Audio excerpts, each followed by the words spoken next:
it twice. Hello, everybody. We have theoretically a show.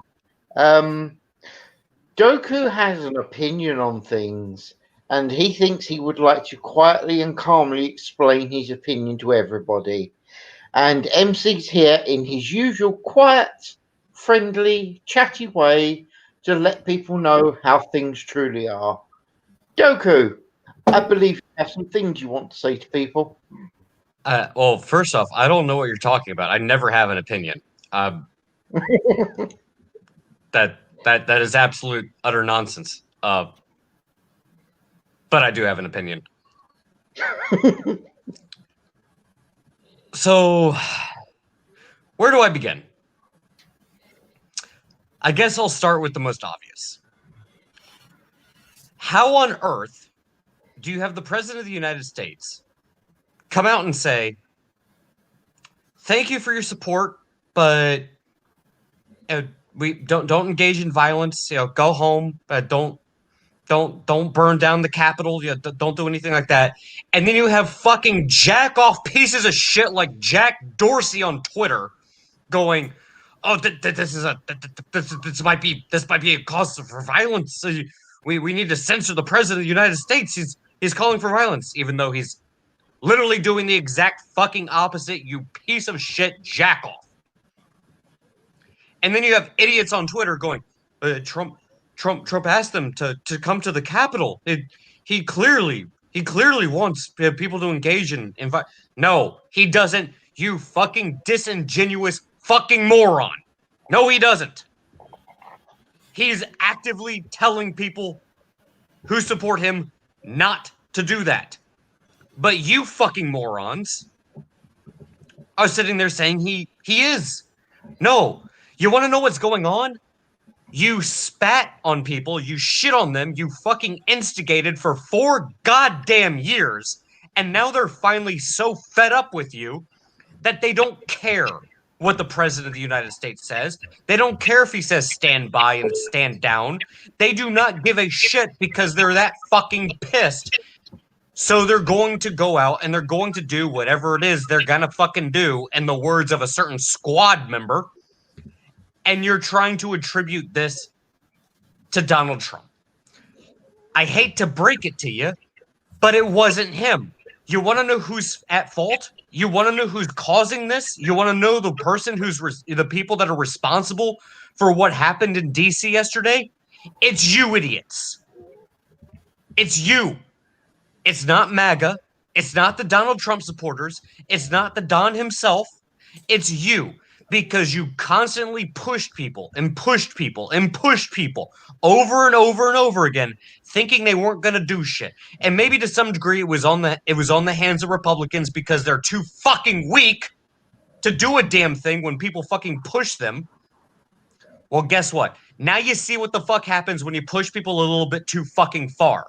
And now you're bitching and moaning and whining, complaining about it, like, "Oh my God, they're terrorists and they're insurrectionists, so we need to call in the National Guard and make sure that they're not bringing weapons." And oh my God, the scary Trump supporters are Republican. Fuck off. You're the ones that brought this on yourselves. And if you don't think that is the case, you're a fucking idiot. MC, would you like to add something to this conversation? What I like that. Let me add something here. Let me give a little context. Okay. First of all, let's compare this supposed riot, all right, to what was happening in front of the White House just a few months ago. You guys called this a riot. This was a riot. They stormed the Capitol building. Oh, really? This is an issue for you. You have a problem here, right? Oh, you have a problem. Oh, how dare they do something like that? Yet you sit up there and call throwing Molotov cocktails. You call destruction of property where they burn things. You call going out there and throwing graffiti all over a historical church. Mostly peaceful protesting. Okay. Really? Really, really, you don't see any hypocrisy here. You don't see it where the media is going with this. So a woman gets shot by the Capitol Police, and yet nowhere in that entire scenario do you see anybody in all the photographs that you see wandering around, do you see anybody brandishing a weapon that would justify, supposedly according to your view, all right, the use of deadly force. This woman was unarmed.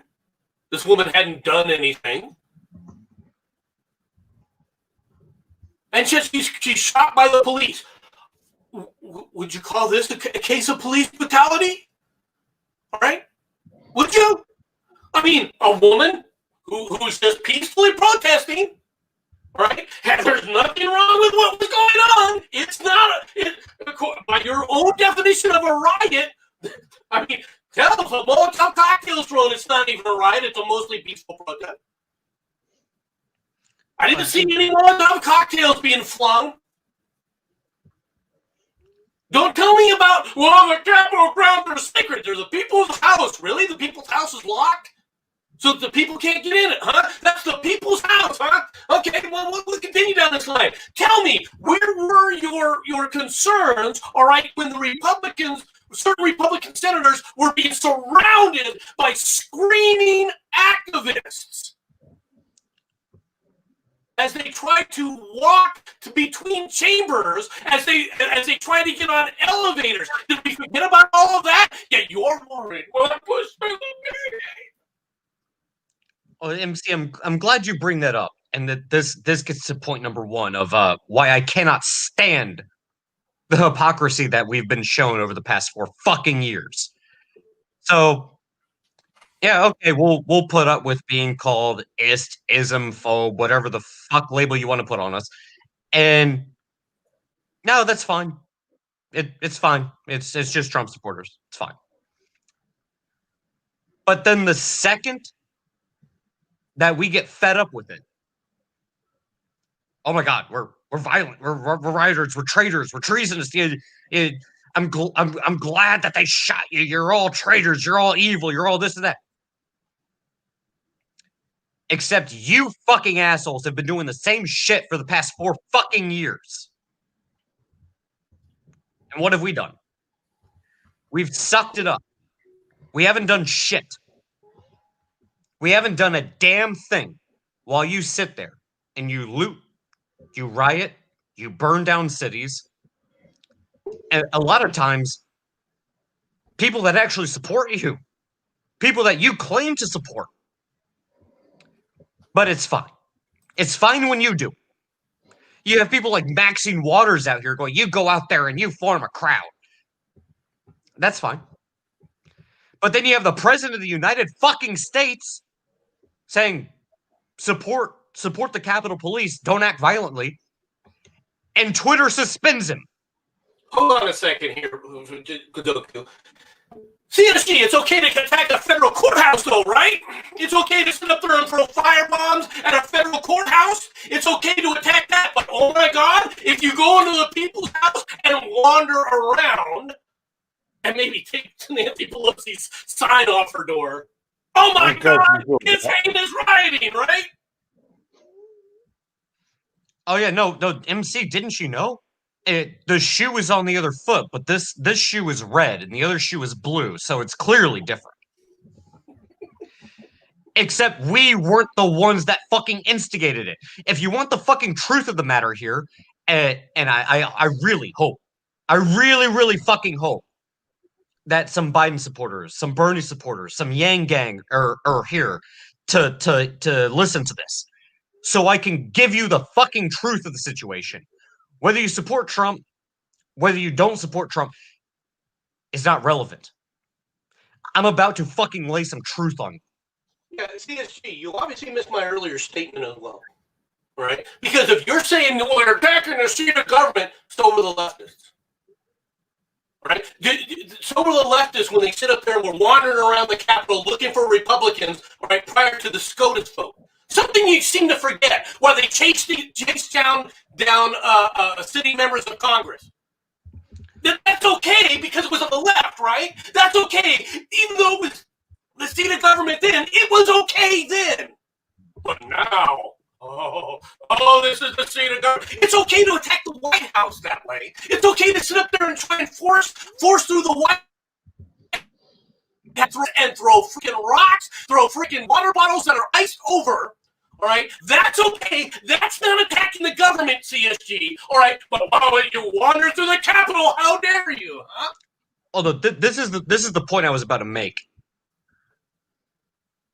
If it was not for the instigation, the constant pissing and shitting and spitting. CSG is just pissing you off here. Did people condemn it? Who? Did you see Maxwell Waters condemning it? Oh, maybe I missed the AOC going, you shouldn't be doing that. You shouldn't be. Maybe I missed. All right, maybe I just misread the MSM saying it was mostly peaceful protesting. No, they didn't condemn it. CSG, they didn't, and for you to even suggest that they did shows your lack of understanding of what's been happening over here. Okay. And this is my point. If you weren't constantly pissing and shitting and spitting on people for the past 4 fucking years, they wouldn't be wound up so damn tight that they act like idiots. Am I gonna support or condone what they did? No, because I'm a reasonable fucking individual. But looking at the way that the left has acted over the past 4 years, the way that they've treated Donald Trump supporters, the way that they've treated Donald Trump, are you surprised? Are you shocked? Are you shocked to see what happened? You shouldn't be. This should not come as a surprise to you. People are pissed. The left was pissed. Sure, I get that. Okay, but, well, the left was pissed. Does it mean what they did was right? No. Obviously, it's not condonable. It's not defendable. It's not justifiable what they did. No one on the right is defending what the left has done over the past 4 years. The same way that you'll find a lot of people on the right are not going to condone or defend what happened in DC yesterday. But you have to understand why it happened. Was it the fault of Donald Trump? No, it wasn't. He did not condone violence. He did not ask for violence. He asked people to show up and protest the same way the fucking people on the left do. But there's a key difference. The people that are showing up to DC, the people that showed up yesterday, are the same people who have been shit on constantly for the past 4 fucking years. And there's not a damn thing Donald Trump can do to stop them from acting out the way that they're going to act out, because they have been dealing with people shitting on them for the past 4 fucking years. And if you don't think they're going to be a little, I don't know, upset, maybe act out in a way that's violent, you haven't been paying attention. Of course they're going to, especially when you have cops who are going to defend the people who are trying to attack them. You have MAGA, who has been supporting the police when nobody else would, who are now stomping on the thin blue line flag because they're not defending them anymore. What the hell do you think is gonna fucking happen? It does not take a genius to realize, maybe we've kind of pushed these people a little bit too far. Maybe they're, maybe that whole we're nice until we're not thing wasn't just a saying. Maybe they're actually legitimately pissed. Maybe they don't care about what Donald Trump says. Maybe they actually don't care about what the Democrats say. Maybe they actually legitimately believe they're being stepped on and shit on constantly, and they do not give a flying fuck at this point in time. And yes, they're going to act out violently. I do not know why this comes as a surprise to anyone. You should have seen this coming. We've been telling you this was coming. We've been telling you this was going to happen. But no, we're nice until we're not. Well, guess what? You're seeing a bunch of people who are tired of being nice. Congratulations. Well, welcome to the fucking show, ladies and gentlemen. And oh, by the way, it's not MAGA's fault. It is not our fault. They're pissed. What did you expect? If you expected anything else, you have not been paying attention. Hey, 40. Oh boy, I sure stepped in it, didn't I? Oh boy. All right. How's Yes, it going, you everyone? did. What's up, Josh? How you doing, man? Not bad. Exciting, ladies and gentlemen. He's going to be the reasonable one, along with CSG.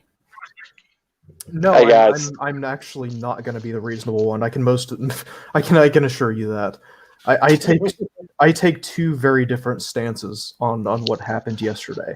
And to be honest, kind of like watching it unfold yesterday, kind of live as it was happening, genuinely disgraceful, actually. To say that I'm very sorry. I was doing the dishes and I kind of intermittently stopped listening in between Doku, so I apologize if I'm misrepresenting you. Please correct me. But to say that, this isn't all MAGA's fault, I believe is an incorrect statement. Agreed. Yesterday was fucking absolutely retarded. Absolutely retarded. And the thing of it is that when you saw people storming the Capitol building, I mean, what happens? A window was broken, one lady was shot, and a podium was stolen. That's about the gist of it, right? So in conjunction with the average Black Lives Matter or Antifa riot, it's not that bad, in comparison. But still, in a tactful sense, this was an incredible mistake. Because the reality of the matter is that these people on Capitol Hill are going to get smart, and next time they do this, they're going to do it in the dead of night and under armed security, right? There's going to be no opportunity for you to protest. There's going to be no opportunity for you to have your voices heard. What difference does that make? Well, the difference that it makes is that you squandered, or we, I suppose, because we're kind of on the same side, even though minute political differences may arise, is that we, quote unquote, squandered what I think is an amazing opportunity. What should have happened, in my opinion, is you surround the Capitol building and you say no one's leaving the Capitol building until you hear the evidence. Right, and if that means that lawmakers are scared and they go on Twitter and they complain, okay, so be it. How are you going to surround the Capitol building and let people out? Pardon? You broke up. How are you going to surround the Capitol building and not let people out? Easy, just find entrances and secure them. How are you going to secure them? The idea that you can confine them to the Capitol building it's silly. No, not particularly. You can order the police to open up an area. What were you going to do? Easy. You're talking about real violence in a real sense versus what took place. Well, you don't Yeah, need real because violence. people getting shot. People getting shot isn't real, is it, MC? Well, Okay, so a person. Whoa! You care about somebody getting shot? Really, CSG? You care about that person getting shot? Because I'll tell you what, you had people marching about the quote unquote treatment of George Floyd and Blake. All right. Yeah. Where are they now? Where are they, CSG? They don't care about them any more than anyone else. Nobody gives a shit about police brutality now. Oh, you want to play MAGA, but before it was police brutality, right? Also, Can I speak very quickly? Okay, go ahead, CSG. People still care about it, but you know that they voted in a new president. So to them, those people think that there's going to be change implemented. They went the diplomatic route and got in somebody they thought was going to change it, not storm the Capitol building. But the people who are storming the Capitol believe that there wasn't a fair process, that the election was stolen. And there's no Every evidence time- of and that every time- whatsoever. CSG, every time that they try to bring it up to light, all the different evidence, it gets tossed. No, they don't do that at the Capitol building, mate. You do that with the court cases that were supposed to be done beforehand. I can tell you this, you do it with what is left for you. CSG, I don't think you understand quite what is happening. Dude, don't even try and be using incredulity with me at the minute. I have done so much fucking research on it, so don't even start with me on that one. Okay, well then in that fact, let me start with you. What were they doing at the Capitol building? Oh, they were protesting, thinking that No, the people Donald Trump. inside. No, the people inside the Capitol building. What were They were doing trying at that to moment? ratify the Electoral College. They were certifying Electoral College votes. Okay, and is that at all related to why it is the people outside were gathering? Yes, because they didn't want the actual Electoral College to be certified because they didn't believe that the college was certified to begin with. Okay, so if people outside are protesting, what is happening inside? Is there not like a correlation you could make and say, okay, well, there's obviously something problematic going on. Let's have an investigation. No, unless you Why? think that what Black Lives Matter did is exactly saying the correlatory of what they can do. So, is there a problem with police brutality and them being racist or not? In some areas, yeah, a little bit. More to the former than to the latter, actually. Cool. Hey, real quick before you guys rip each other's throats out, I just wanted to address Josh. In regards when I said it's not entirely MAGA's fault, what I'm referring to, if you have a certain group of people who are pissed off, yes, they're going to act out in a way that you could consider to be violent. When I say it's not entirely their fault, what I mean is that you have to have an agitator for them to actually act out in the way that they did. Okay. Are they absolved of consequence? No, that's not what I'm saying. What I'm saying is that what I was saying earlier, when you piss off a certain group of people, when you constantly shit on them for 4 years and you get them wound up so tight that they eventually snap, well, you still need the other side of the coin to wind them up to that point to where they snap. Is it justified what they did? No, I don't defend them. I'm not saying what they did was justifiable. It doesn't mean that you can also go around and sit there and attack them and say, fuck you because you voted for Trump. It takes two to fucking tango. Yeah. Well, There's more to it than that. Yeah. Well, I apologize if I Oh no, dude, don't misconstrued or whatever. No, But don't apologize. I understand where you're coming from. I just wanted to clarify. Okay. Well, that's good. So, yeah, my proposition is that you have two options to handle this. If you're one of the people outside the Capitol building, right? You can solve it in a peaceful sense, and you can say, listen, you're voting right now to ratify the Electoral College, right? You're essentially deciding inside the Capitol building who's going to be our next president, and the courts have not had any kind of fair hearing. Yes, they have. They've had over 60 fucking cases, mate. No, they haven't. All those cases have been, well, firstly, majority of the cases that have been dismissed are not in connection to the Trump. There is not one case that's linked to fraud, by the way. Okay, well, What? we'll stop right there because that's a That is No, literally- hang on, wait, 1 second. Let me clarify what I mean. Let me clarify what I mean. Let me clarify what I mean by when I say actual fraud. I mean, when cases were put forward, the actual cases do not define actual fraud as their case being put forward.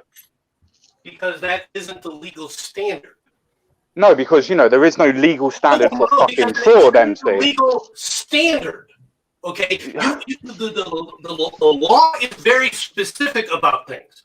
Okay? Yes, you're correct. That's why there's a definition of fraud, MC. If you're violating the process, okay, and you can be demonstrated to be shown that you violated the process, all right, what is the remedy for that? In the past, the remedy has always been, if it's shown that the process was violated, whatever was spoiled was thrown out. Until this case where you have video evidence of people spoiling the ballots. Like the case in Michigan, the guy had a thumb drive and he had plugged it into the machine and then tried to palm it as he tried to hide it, and then later on admitted he had done it. At that point right there, everything that went through that machine is supposed to have been considered spoiled. All right, and it would have been in any other time frame. It doesn't matter. When I talk about fraud, I'm not just talking about what could have happened or what did happen. I'm talking about the process as it has been adjudicated in the past. And in the past, none of those ballots would have counted. In this case, however, they are ignoring all that time and again because to them, the process isn't important, the outcome is. And if they do not want to change the outcome here. Of course not, no. Of course they don't want to change the outcome. In other words, you don't have a rule of law anymore. Sorry, can you repeat that because your microphone doesn't seem to like you shouting. Law. When you have people violating the law, and the remedy by the law is supposed to be you get rid of the spoiled ballots and you turn around and say, you know what, we're not going to do that. You know Yeah, but you first of all have to prove it first, mate. No, You can't just say, "Oh, this happened." They didn't. They don't didn't. have to prove that the process wasn't followed. Yes, they do. That's the point of predominance of evidence, isn't it, mate? And not only that, it's not necessarily that. It's the fact that they actually have proved it, and still no fucking court will have a hearing about this. In what way? Sorry? In what way? What do you mean in what way? They won't have a hearing about the fact that they've had like 20 hearings, separate hearings. And none of them are related to the Trump legal team, are they? Amazing that, isn't it? Yeah, I know. Isn't that really fucking suspicious that all the people who have true it's really suspicious that Trump's team it's really suspicious that Trump's team that have had over 15 to 20 hearings individually never actually went for a fraud hearing. It's really fucking suspicious. There is no such thing as a fraud hearing. ESG. It's American law. You would understand there is not a case which talks about this specific fraud or that specific fraud. So this is something that's been annoying me for quite some time. So I'm just going to get it off my chest now. You can present whatever you want to present, and it's technically evidence, and it's getting really annoying. People say, "Oh, well, you don't have evidence." They do have evidence, but when you present a case to the courts, whether it's coming from the Trump legal team or a second party, when the case itself gets dismissed, when it's not heard by the courts, you can't prove it, you can't disprove it. So what do you have? Why do you think that some of these cases were dismissed? Like, for instance, the one in Texas that was talking about Georgia. Why do you think that got dismissed? The majority of them were based on clerical error. Well, that's amazing, isn't it? The case in Texas. The word you're looking for is convenient. The Supreme Court literally punted and did something that they claimed, all right, they could do. And in reality, they can't. They needed to take that case. No, they didn't. No, they didn't, MC. MC, when an Englishman is telling you that another state cannot tell another state how the fuck that they are supposed to do their voting, you need to fucking step yourself back into fucking history, mate. I think you need to understand what went down there, because what they said is that if my legislature has to abide by the rules and the people have to abide by the rules of the legislature of my state, how come this state doesn't have to do that? Because of state law. Because of state law, and the states are allowed to select how they do their state law. It was not state law. It was not state law. Some judge had decided to extend the deadline for registering to vote. That is not an act of a legislature. That is the act of the judiciary. Yes, that was backed up by the legislature. The legislature decided. I'm not done. Doesn't matter what the legislature thinks. I am not done. It is not the judiciary. Wow, so you say that the legislature doesn't count and then the judiciary doesn't count. What the fuck actually counts to you? Why don't you try listening? I am. Give that just a shot for like 2 minutes. See what happens. Okay, please continue. Jesus. The legislature is not empowered to adjudicate, and the judiciary is not empowered to legislate. When the judiciary, are you just going to be a cunt the whole time here?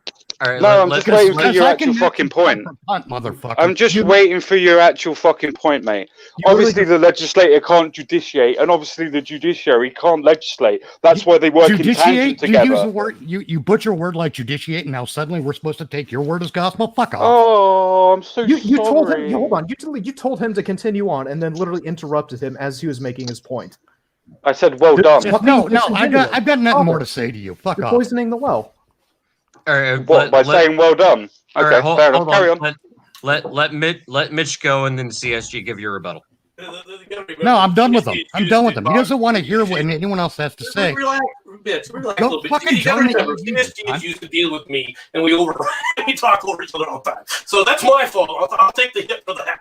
All right, but just let Mitch go on. He'll explain things. He does it in a kind of a roundabout way, a little bit different than I do CSG. So just No, I'm done with him. Oh, Mitch, I want to hear what you actually had to say. He's fucking. He's earned my disrespect. Either way, Mitch, I do want to hear. I do want to hear your point. So no, this is why the Supreme Court has to do something about it, because it is a constitutional issue. When a judiciary steps in and legislates from the bench, that is a violation of their authority via the Constitution. The Supreme Court has to step in and adjudicate that. And that is an issue we've had where the courts have overstepped their authority, and that's for whatever reason not being addressed. The pattern we have in this country right now is that the judiciary tries to legislate, the legislatures don't do a damn thing. They abdicate their responsibility, and the executive tries to legislate as well via the state governors and whatnot, because they're part of the executive branch with their with the various mandates and whatnot. It's all very unconstitutional. It's all very un-American. The best example we have of that is what happened in Pennsylvania, where if you want to count ballots 3 days after the allotted time, that has to go to a vote. The judiciary does not get the power to say you can or cannot do that. It has to go to a vote. But yet they did. Well, there's also the matter of ex post facto legislation per the Constitution. And this is where we start. And this is why this whole vote by mail thing is just an absolute travesty to our electoral process, where you have the judicial system acting as if they're the legislature. The legislature hasn't voted on anything, and the whole thing is a clusterfuck. And I'm not saying that because I think Trump should have won or I think Biden should have won. What I am saying is that the entire electoral process was completely thrown to the wayside, and well, here we are. I don't know why we're here. We shouldn't be here. No, we shouldn't be here because there's enough evidence for probable cause, which means there should be an actual investigation taking place, and no one's doing that. Again, the responsibility of the executive branch of government. Oh, and that's the point. If I know the courts were throwing things out because it was clerical error, or it's like, oh, you said it was fraud when it turns out it was impropriety, whatever. The fact of the matter is, we already know that a lot of elections in certain states were unconstitutional. They violated those states' constitutions. They violated the electoral process. It should go to House delegation if you're going to be fair and honest about it. We're not saying overturn the election in favor of Trump. What we're saying is this electoral process was not valid. Well, the process needs to be transparent, and it's not. Dude, if Biden won, Biden won. Exactly. Well, you're not going to see the majority of Trump supporters come out and say like, well, I guess Biden won. We lost.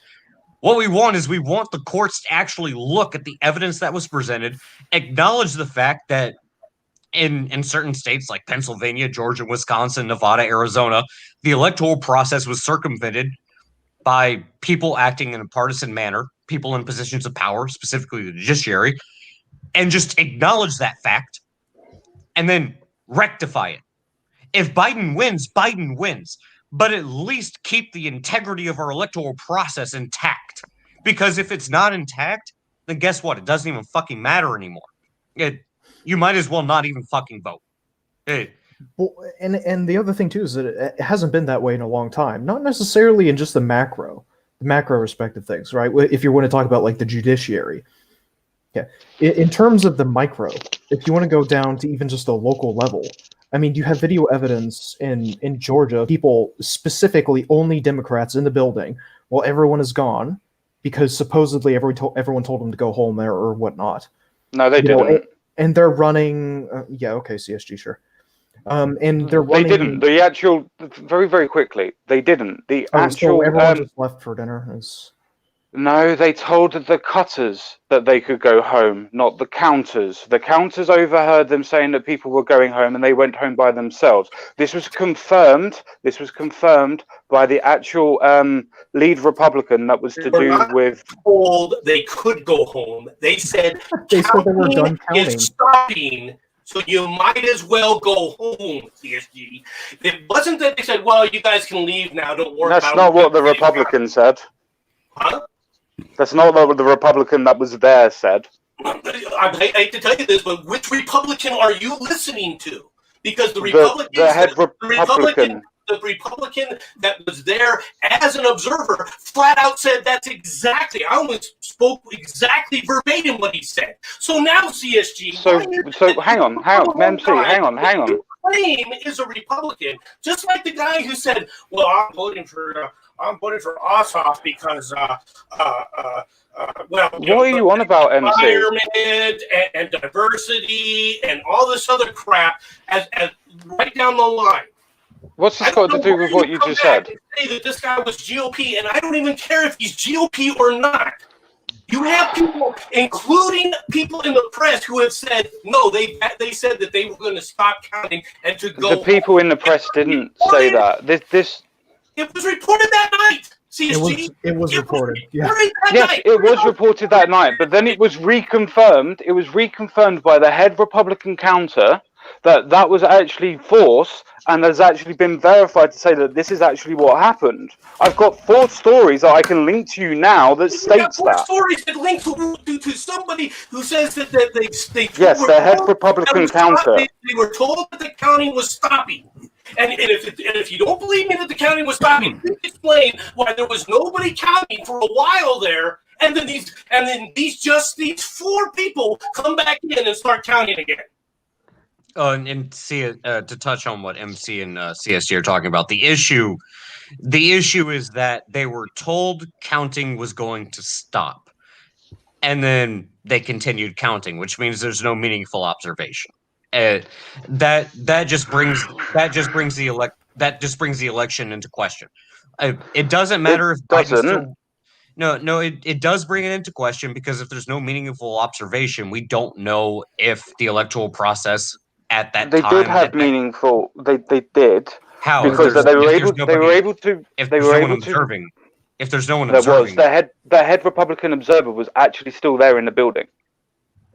And then he was able to check and certify. Remember that Georgia has also been ratified twice and has been recounted twice. Yeah, but recounted how?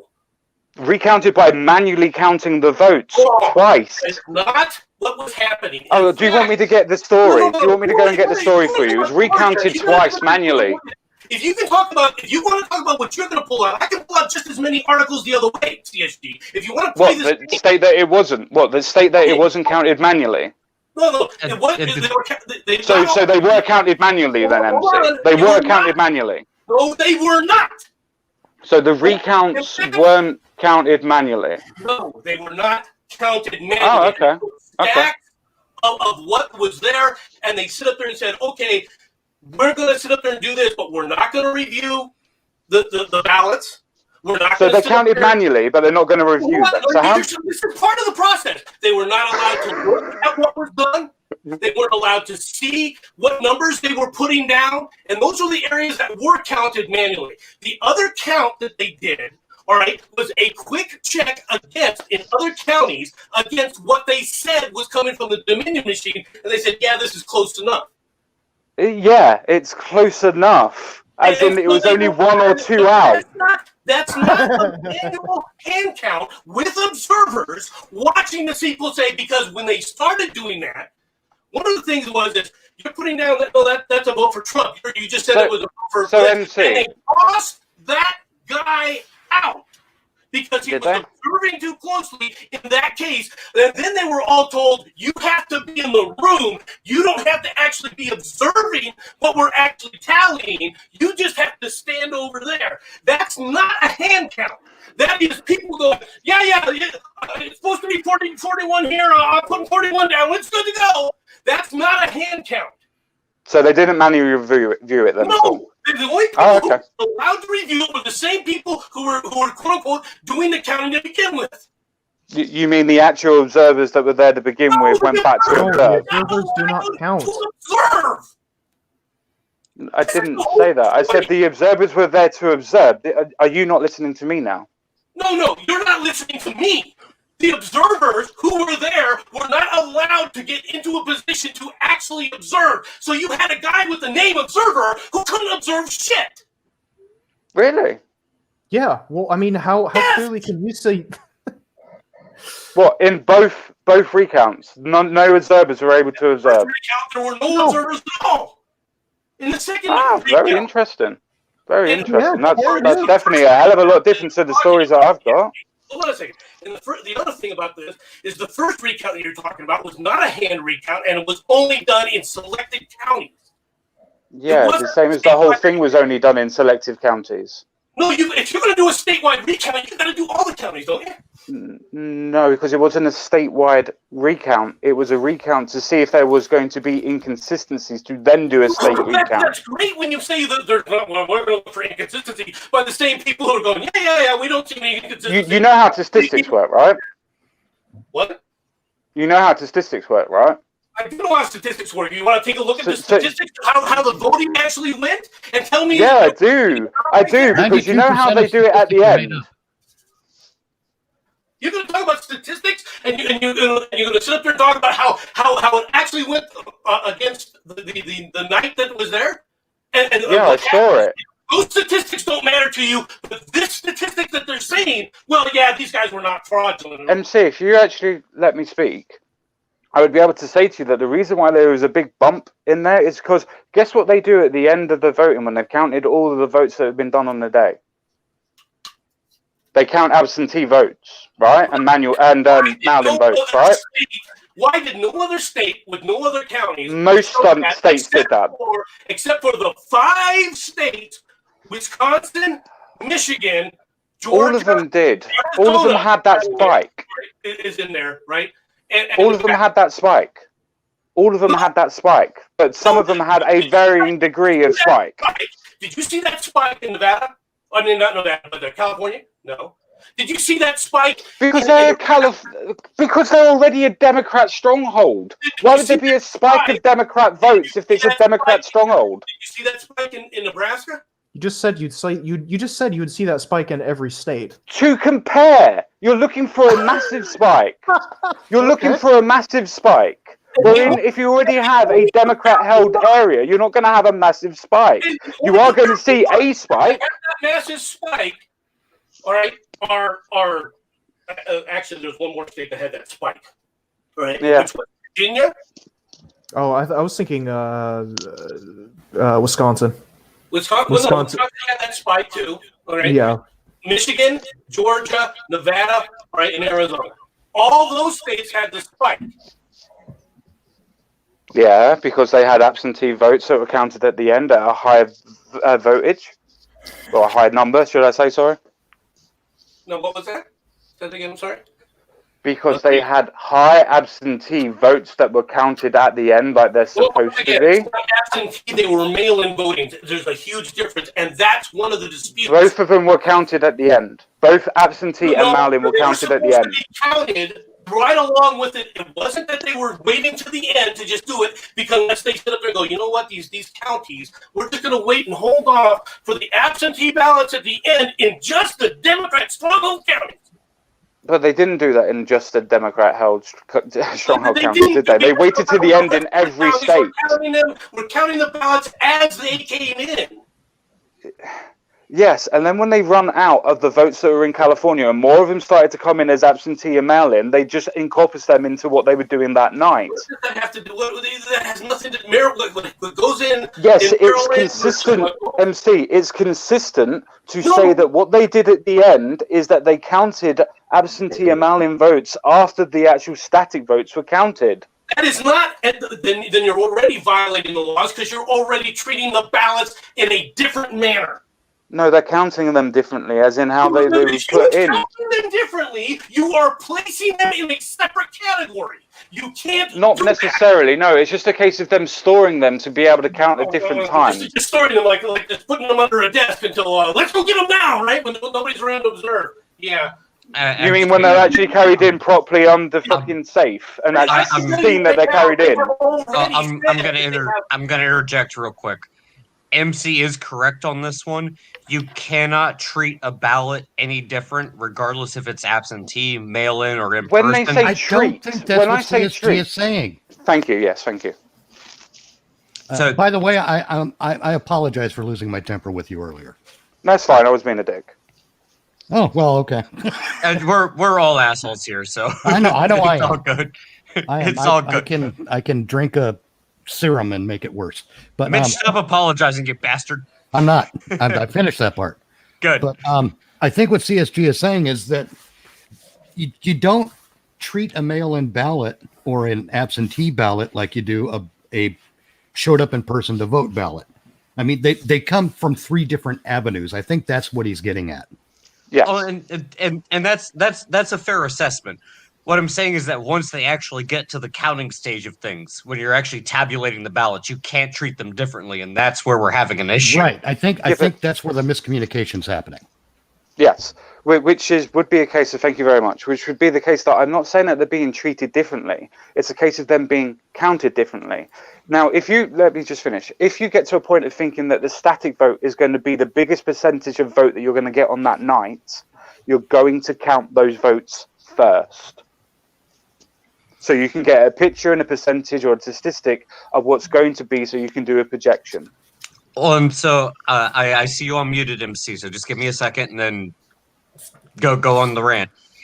If the issue, CSG, the issue that we're having is when you have certain counties, especially ones that are in swing states that would determine the outcome of the election, and they stop counting, and all of a sudden you see these very irregular spikes, and it shifts the election in favor of one candidate to the other, and people start asking questions, but no action is taken to actually figure out where did this spike come from and why or how. But there was.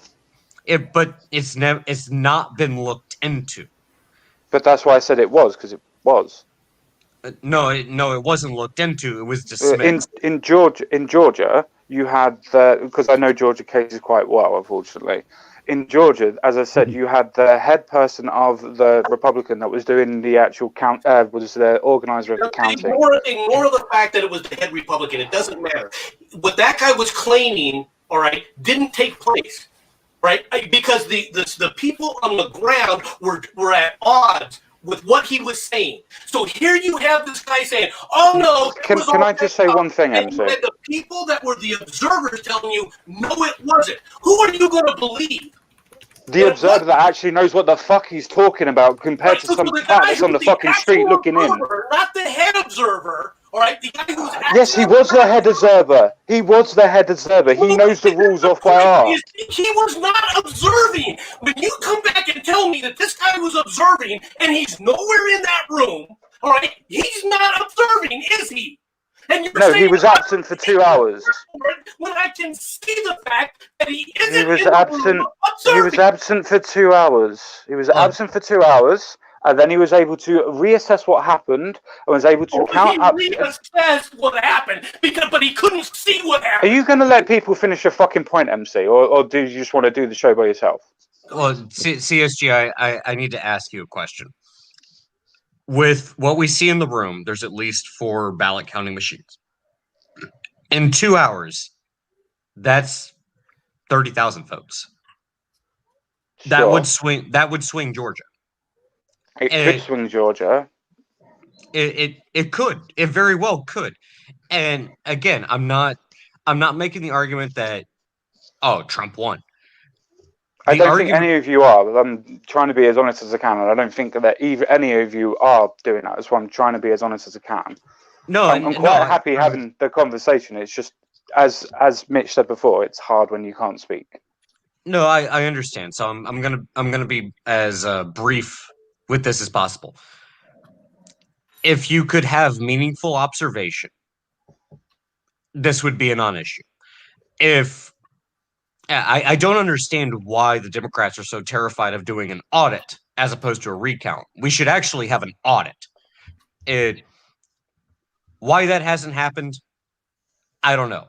And I think it would set a precedent. That's why. Before anybody says anything, you can't audit something if there's no actual certification of, well, signatures, making sure that people actually reside in that state. There's a lot of stuff that actually goes into audit. And if you're just gonna recount something, then okay, just recount all the votes, even if they're fraudulent votes. It's gonna come out with the same result.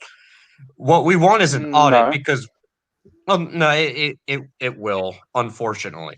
But they did check them. You do realise that they actually threw out a couple of people that were actually found to be dead or not in the county. Right. So then what about the 10,000 people, right, that have the same freaking addresses and the addresses for what do you call it? Commercial properties and vacant lots and everything else. When you can't identify where those ballots are, all right, you can no longer just count them now, can you? And no, I actually agree with you on that one. If you can prove that that's Jesus Christ. All right. When you also sit up there and go back and say, yeah, we destroyed, all right, the envelopes in which these things came in, you have no audit. You have no ability to audit this. You have no what do you call it? The words I'm looking for. You cannot sit up there and verify or validate the chain of custody on each step. And you have an entire county in Georgia that has said that. An entire county has admitted, yeah, we don't have the ability to do a chain of custody because it was broken. Now, if you have that going on, you can't count any of those ballots from that state because you have no ability to come back and say, yes. Wait. Even if you say that county is true, and I don't have no reason to doubt you on that one. You would throw out the counties, not the state, because if the rest of the counties in the state can say that they can do the chain of command, you don't throw the baby out with the bathwater, MC. Come on, man. Well, hold on. If you cannot validate these things, they have to be thrown out. For the county, sure. For the county, sure. And if you do that, all right, and then you say, well, we're not going to do an audit on anything else, which that has been happening because of the executive branch, all right, through the state of Georgia, right, where they have absolutely gone in and said, okay, we have a lot of signatures here that show that you recorded the votes, all right, from places, like I said, commercial residences. What did you do with those? And they come back and say, well, there's no way to know where those were. You're going to tell me that this is an open system, that this is a transparent? No, it is no longer transparent. And when you're talking not just 5 votes, when you're talking tens of thousands, which you are in Georgia, you cannot say that the certification is valid. You can overrule for the state, but I would agree with you for the county. No, you can't. No, for the entire state, you had this. No, if one county can be dismissed. The one county, for example, is, like I said, they can't validate the audit trail. Yes, the chain of custody, which I agree with you. If that's true, then I agree with you. Did they still count those? Yes, they did. Did they still certify that county's votes? Yeah, yes, I'm not the fucking electorate. I'm not the fucking people that tell people what to do, mate. I agree with you that if that's you're relying upon other people who are saying there is nothing wrong here. There's no evidence of a problem here. This is perfectly fine here. Dude, can I actually finish a point? Thought you had. Yeah. Thank you very much, mate. I've actually been agreeing with you as soon as you said about the chain of custody. If you could take a second to actually fucking shut your mouth, as Mitch would say, and listen, then it would be a case of you'd realise that I would agree with you, and we'd be able to carry on with the conversation. All right. So before Mitch laughs too much, Sorry, but that was funny. No, it was. So let's take a minute to laugh real quick. Oh, God. CSG, make your point, and then MC, make your point.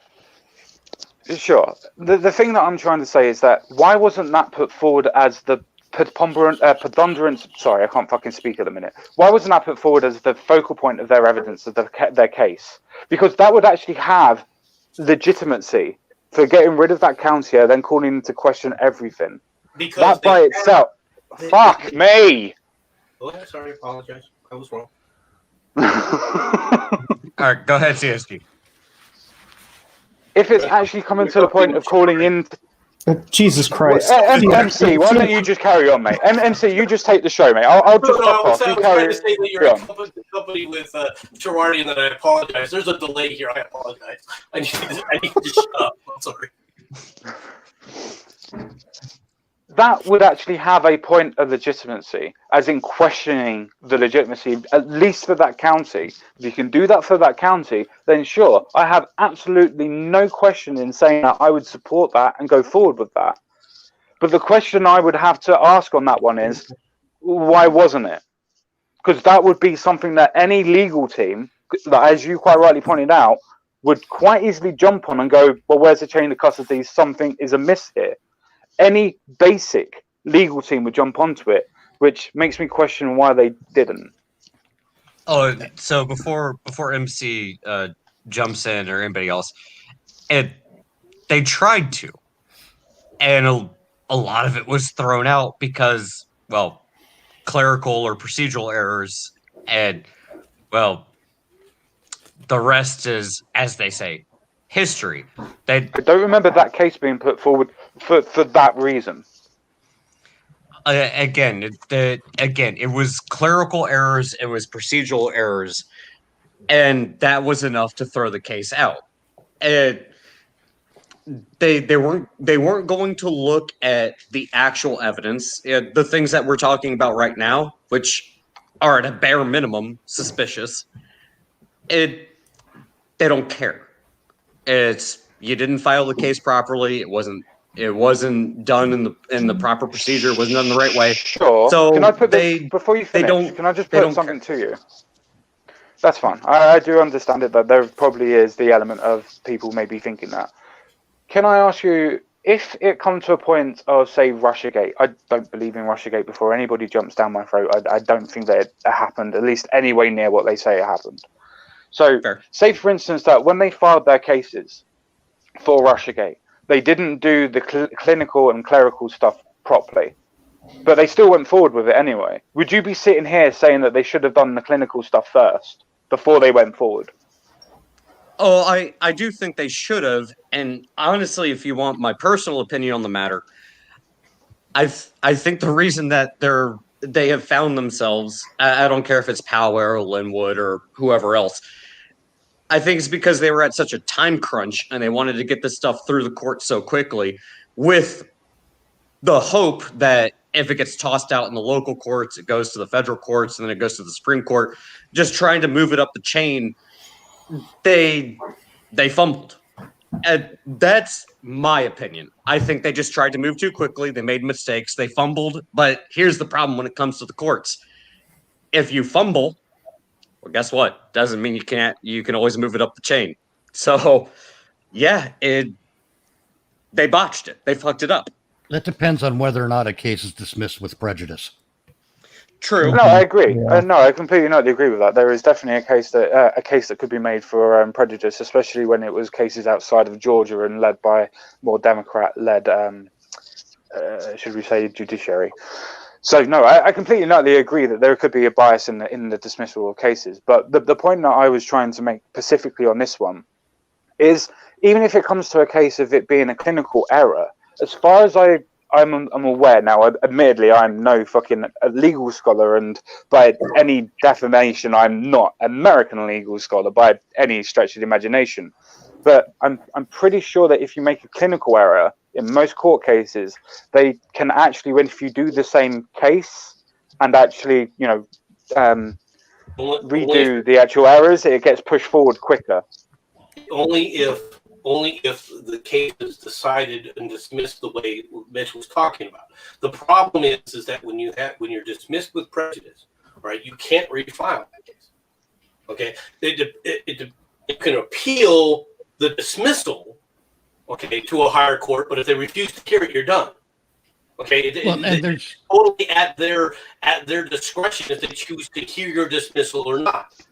Okay, yeah, that's true for any case, though. It is up to the court if they decide to hear it on any case.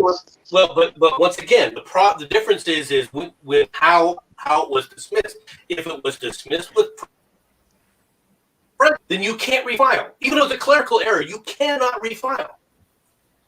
You know it's bad when MC's microphone is actually giving out on him as he's speaking.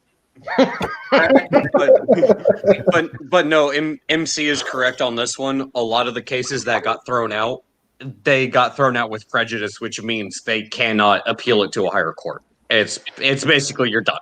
And sometimes when you make your appeal to a higher court, the higher court will often depend on the ruling of the lower court until the president. They'll tell the, what's the word I'm looking for? They'll tell the plaintiff that issue's already been adjudicated. Do you have anything new? Yeah.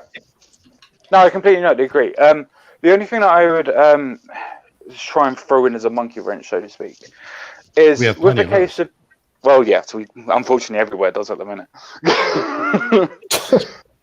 But the only thing that I would throw in as a monkey wrench, so to speak, is when a case is dismissed with prejudice, how would you actually yourself be able to read that it was dismissed by prejudice?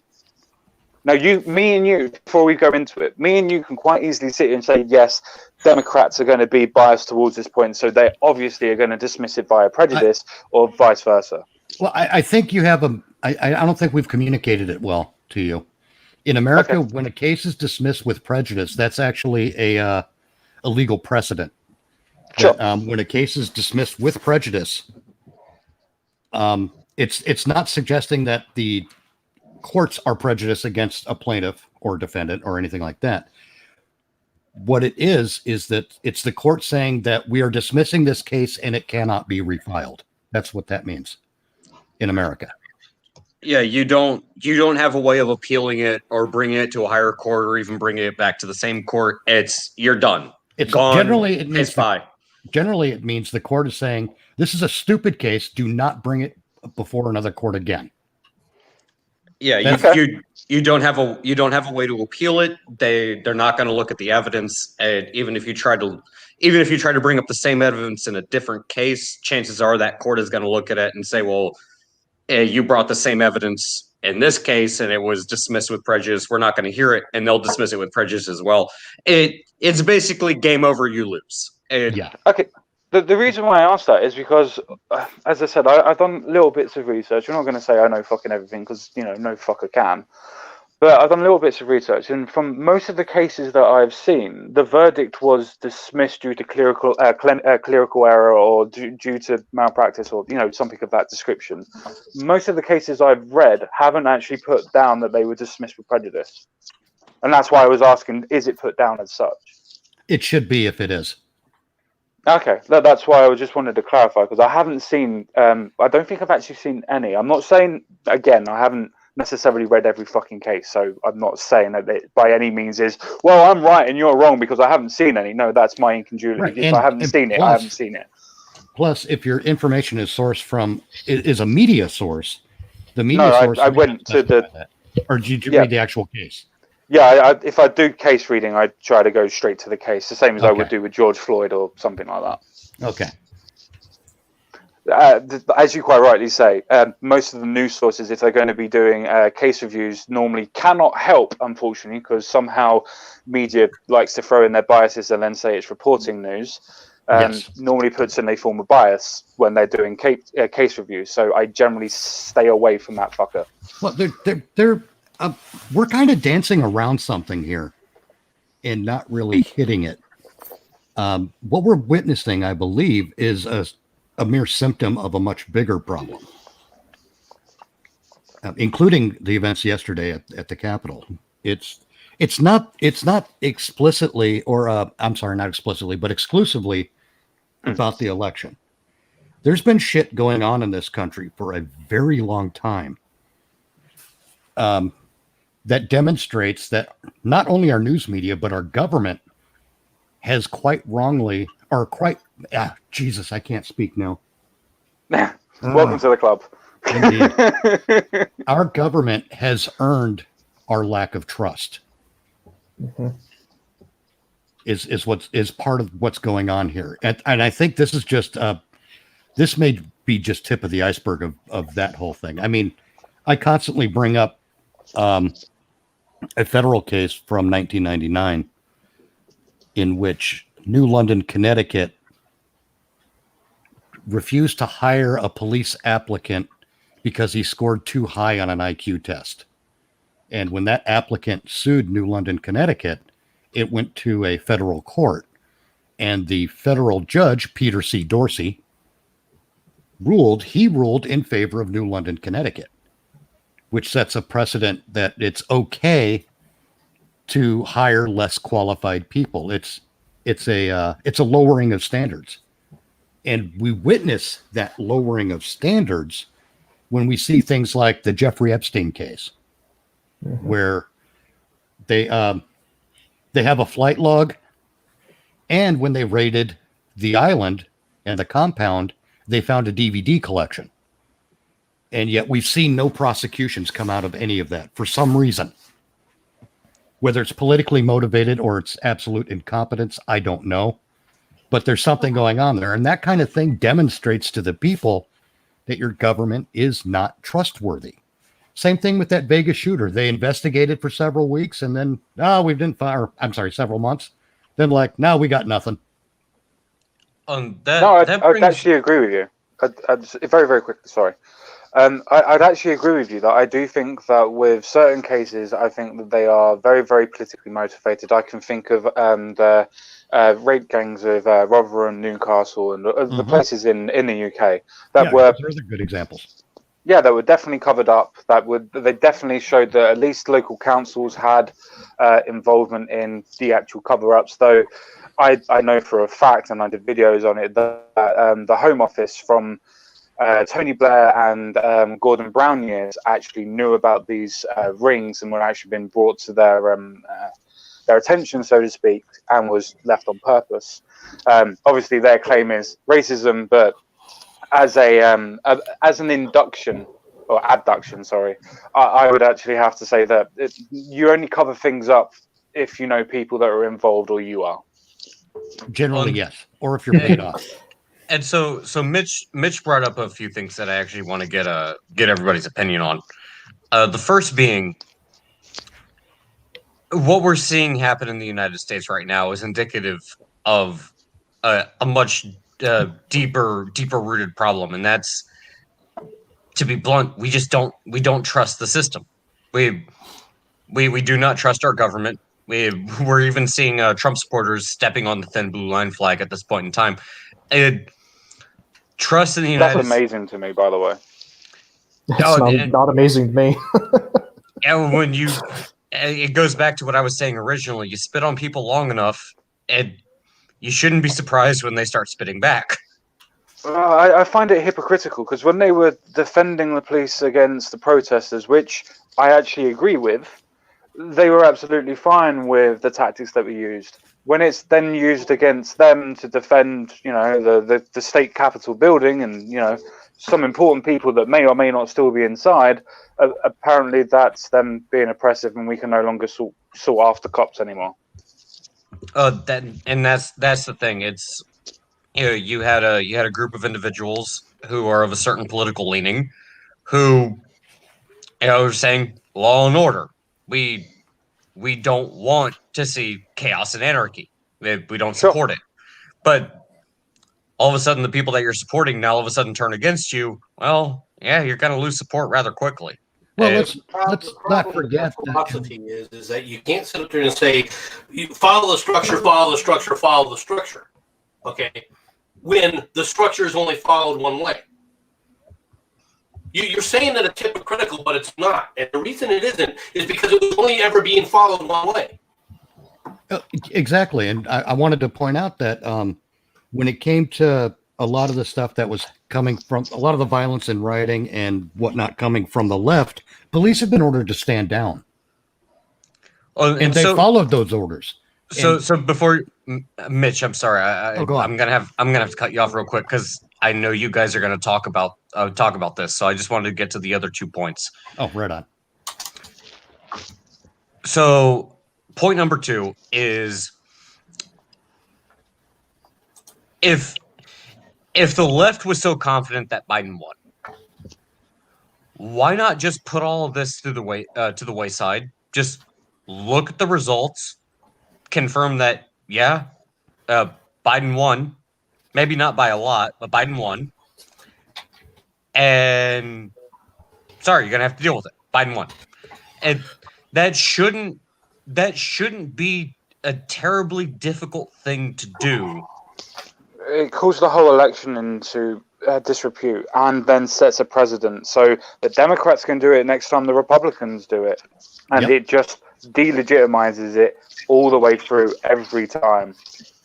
It needs to be proof. It needs to have a strong set of evidence before you go and disrepute the whole system that you have. Because believe me when I say this, very quickly, believe me when I say this, if you were going to start auditing your system, I guarantee you there will be a push to get rid of your electoral college. I actually think it's a really good system and it needs to stay, but don't think that it won't be pushed for if it's going to be talked about. Oh, they will. No, that's the thing. You've already seen tons of articles coming out about how awful the electoral college is. Oh, that's you're already seeing that, though. Just for perspective, I'm 50 years old. That's been going on forever. There's always been a push to get rid of it. Well, and that's the thing. If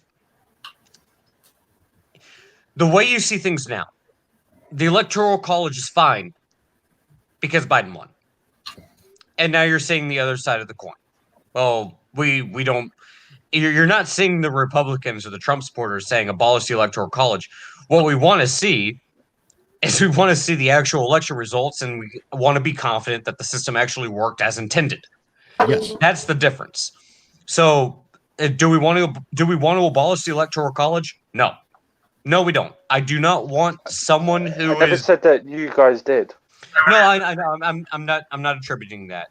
I'm just saying we do not want someone who's drinking coffee in New York telling what a corn farmer in Nebraska is going to do. That's not the point I'm trying to make.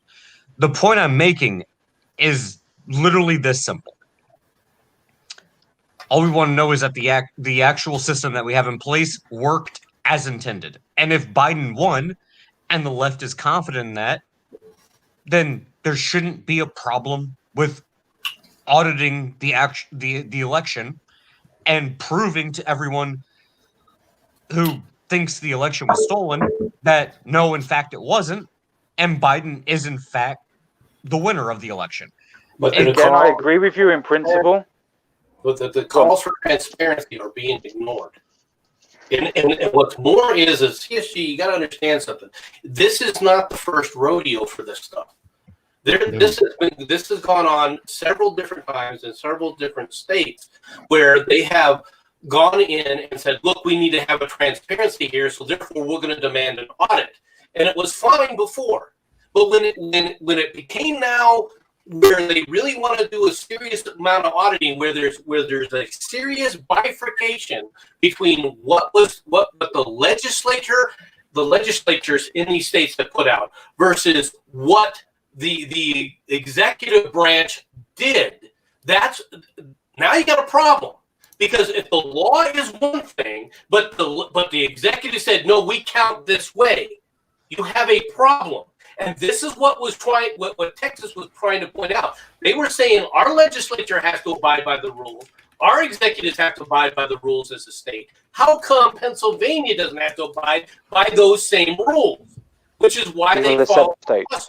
When the Supreme Court punted on that and said, okay, well, we just don't want to accept it because we don't think they're standing. No, that's not what they said at all. Standing was, why are we being treated differently than those guys? Because they set the state rules. Huh? because they set the state rules. The No, state's always no. The state rules the are state. not set For fuck's by- sake! Hold on, one at a time, guys. You're saying that the state rules are not are supposed to be set by who? The state legislature. Were the state rules set by the state legislature in Pennsylvania? Yes, and then they were put in place by the judiciary because they had to see if it was constitutional or not. No, it wasn't by the state. You're So, wrong. wait 1 second then, MC.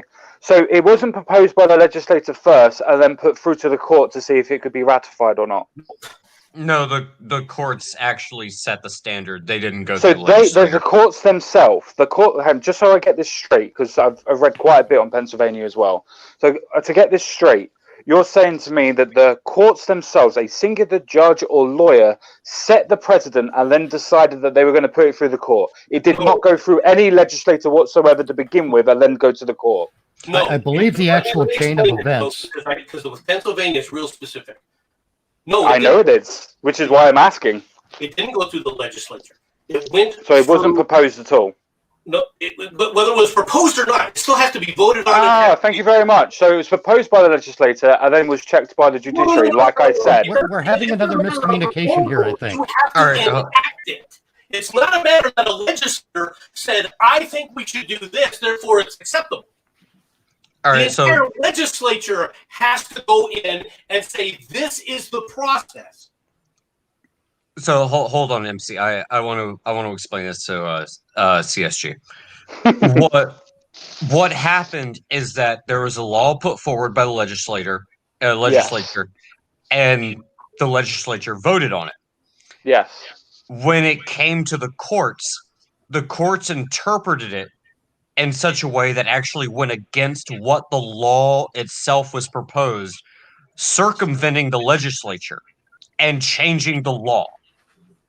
So in that instance, the judiciary was acting as a legislative body. No, they corrected it. No, they corrected it. That happens in lots of Supreme. It happened in our Supreme Court with the idea of proroguement. No, CSG, they didn't correct it. They interpreted the law in a way that was different from the way the law was written as presented to the judiciary. In other words, the judiciary body was acting as a legislative body. That's not how I've read it. That's exactly what happened, which is why the whole counting ballots 3 days after, that was never a thing. That was never in the bill. Plus, the judiciary decided it was okay to register voters, I think I want to say 3 days or 8 days after the deadline. No, it was the actual day. In Georgia, you could actually go up on the day and register. Yeah, they have same day registration. Yeah. It was 3 days. They also changed having to verify signatures, and they also changed what was the last one? It was counting 3 days after the ballot's been delivered. Up to. I think it was. What was the final word? It was like residential addresses. Was it concerning that? No, it wasn't. It was. I can't remember. It was 3 days after. It was 3 days after the ballot has been delivered. Oh, postmarks. That was the other thing. They didn't. Yes. It didn't have to have a postmark. Which again goes completely against the law that the legislature put forward, because the judiciary decided that. But that's not the job of the judiciary. Basically, the judiciary ruled on the law in such a way that they made the law. They acted as the legislator. Yeah, I mean, they ruled on the law in a way that is highly suspicious and unusual. Our Supreme Court did that similar with the proroguement of our government. Our Supreme Court did something very, very similar on how they changed the interpretation of the law for how long that they could prorogue government. It's the same way the courts do that quite often. And that's why the Supreme Court of Pennsylvania, their ruling is considered unconstitutional, because not only did it circumvent the state legislator, it actually went against the law that the legislator actually put forward and completely changed its meaning. Hence why wasn't that put forward as a case? That's a really good question. Put forward as a case. And it went through the federal courts, all right, went up to the Supreme Court. All right, the Supreme Court said, "Well, yeah, but we're not ready to hear this. This hasn't been fully vetted yet," and they sent it back down again to be heard some more. That's what happened in the Pennsylvania case. So why is it not still going around the courts then? Well, what MC, why is it not still going around the courts then? If it was sent back down, it is still in the courts. It is actually on the docket on the Supreme Court still to this day. The reason it got sent back down and that ruling was upheld is, ironically enough, the Supreme Court had a what was it? It was a 3-3 ruling. It essentially was even because Amy Coney Barrett was not on the bench at that point in time.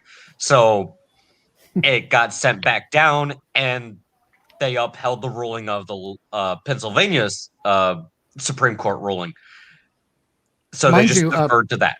Justice Roberts is the same guy who, when the Affordable Care Act went before the Supreme Court, decided to interpret the word fine as the word tax, thus making that whole thing constitutional in his decision. Yeah. And sorry, they're two different words, two different meanings, two different spellings. They are not interchangeable in that way. That was judicial activism. Real quick, before you guys continue to chew each other's heads off, which is very entertaining. Suit, it didn't get sent back down to delay it. It got sent back down to confirm it as the standing law of the time, which laid the groundwork for how the Pennsylvania election was conducted. So, agree or disagree with it, but that's I obviously agree. I obviously agree with that. Well, in any case, a government that has the veneer of illegitimacy is illegitimate. No, that's an equivocation fallacy. Just because you think something is. It might be, but it's also, as a rule, it's good public relations. If your government has a veneer of transparency, the people are less likely to lose their shit. This is where our government has failed. I understand the government has to have some secrets. I'm all for that. You don't want, the bad guys learning about your secret jet engine plans, for example. But to hide the process of electing any politician, honestly, for any office, that's just bad. That's just bad optics. And it's the kind of thing that will drive people to, especially people who've been watching shady behavior for decades. It'll drive them to some obtuse and bad behavior. Yeah, but not necessarily though correct behavior. And by correct, I don't mean, you shouldn't be doing this or you shouldn't be doing that. I mean the reasoning or rationale behind it. Right. And that goes back to my point of, if Biden won and everybody's so confident in it, just audit the votes. Don't recount them. Well, see, audit it and prove beyond any doubt Biden won. On that, it goes back to that whole rule when you're debating somebody. If you make the claim, you have the responsibility to support the claim. True. What the Trump administration did wrong was they came out and started saying it's fraud. So now what they've done is they've taken on the responsibility of having to prove it was fraud, when they should have just let the opposition say, hey, Biden won. And they should have sat back and said, okay, prove it. And you're not wrong there. What they should have done is said that there was impropriety and the election process was not secure. And therefore if they actually said that, I would actually be sticking with all of you guys and saying, because over 40,000 votes were done either via negligence or by impropriety, and that would have been enough to swing Georgia. Yeah, because fraud points to intent. Yes. Propriety or negligence. Negligence, thank you. Impropriety and negligence don't point to intent. But now suddenly the people who wanted Trump to be president are in this unfortunate position where they have to prove the fraud. Yeah, prove the intent. Yes, they have to prove the intent. And that's almost impossible to do in a real case. Like a criminal case of murder and everything. As much as I agree with both of you, and yes, I do think that it was stupid to not put forward the case as it was impropriety, but Well, You also hold on have- a second, because that has been presented before. Well, Right. MC, let me In just fact, finish. in- Let me just finish this point real quick, MC. Get back in Even- your box, MC. Even when Giuliani came forward and it's like, well, this isn't a fraud case, the judge threw that out too. So that's not. Yeah, but that was due to clinical errors because he actually filed it under the wrong type of case. Which is true, but that also doesn't mean that just because you We filed went it, through that before, remember? We went through that before. If it needs to go through the courts, it needs to be as squeaky clean as possible. Otherwise, it will and should be torn apart. And again, I'm going back to John Roberts and that whole thing about the Affordable Care Act and treating a fine as though it's a tax. Agreed. That sets the standard for how courts are allowed to interpret things. Agreed. And when he did that, he made the rest of whatever goes on perfectly fine. Agreed. Double-edged sword. Exactly. That's why I believe legislation should be interpreted as written. None of this bullshit of telling me what Shakespeare was thinking about when he masturbated during the writing of Romeo and Juliet. You don't know. Night. You weren't there. Night. Yeah, you know. It's definitely 12th night. Yes. he was masturbating over teen suicide. Right. But the other problem started coming in, for example, when you said about impropriety. Right? During the case in Michigan, when Sidney Powell stood up and brought her case in Michigan, right? One of the things that she pointed out was that the process that they were using showed the impropriety process that they had set. All right, what was the judge's ruling in that case? All right, the judge said and came back and said, "Well, you should have filed this before the election."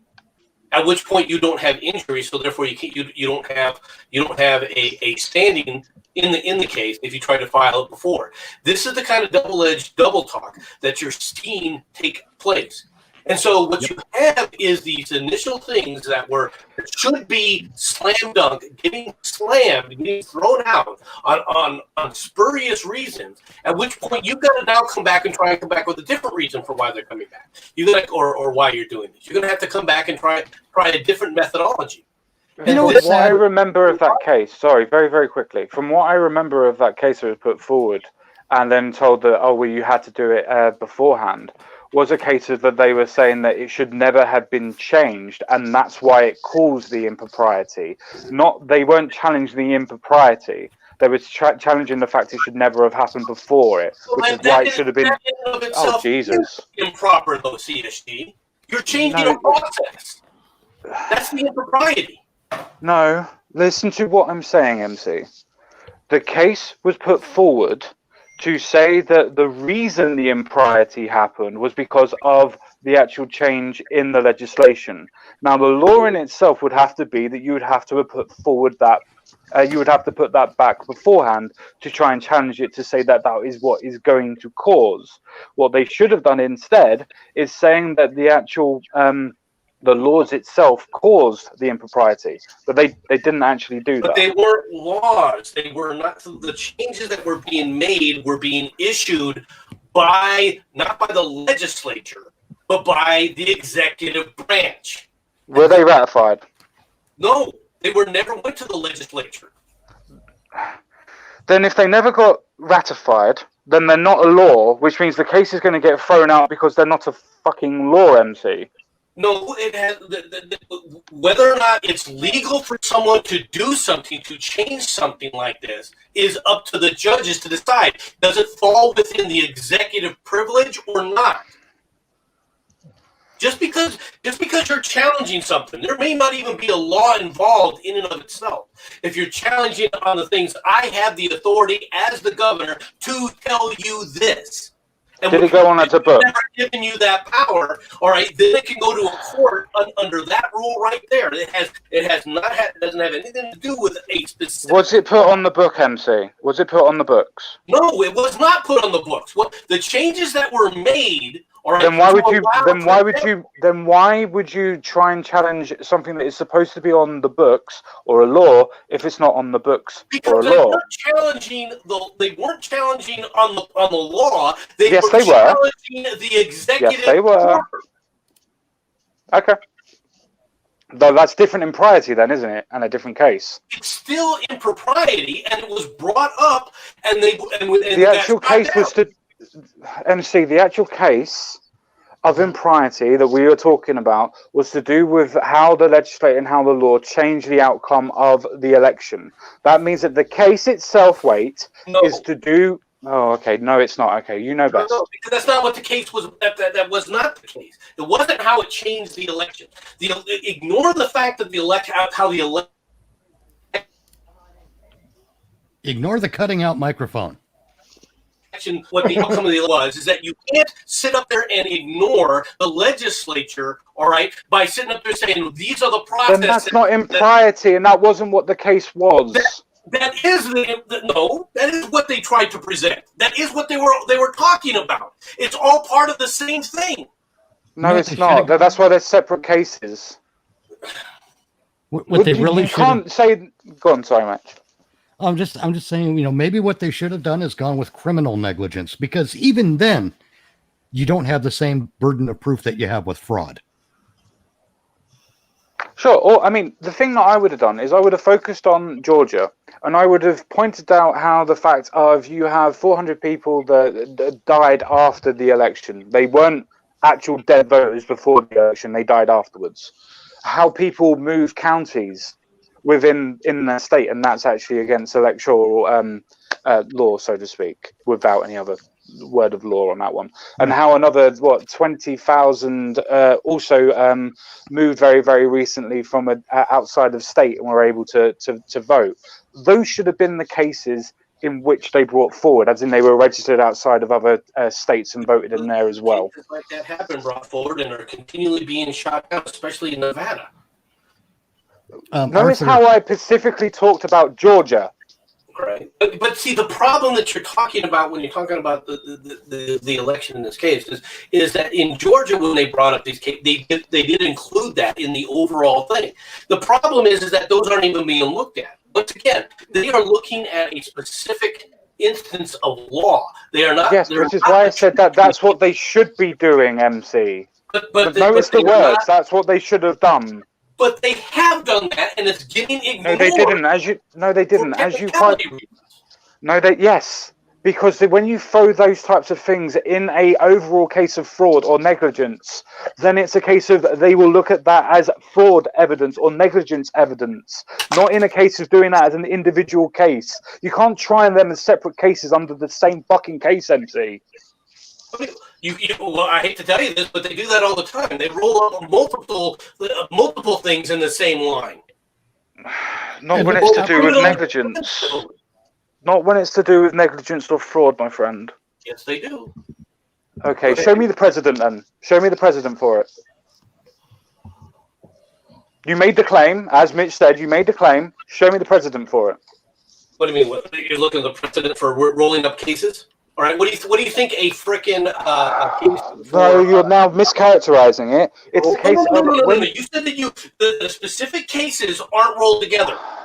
All right. In a case of they are rolled together. Like this, all right. When people file a negligent case against a company, for example, and they take it to a class action suit, the specifics of the case all get rolled into one.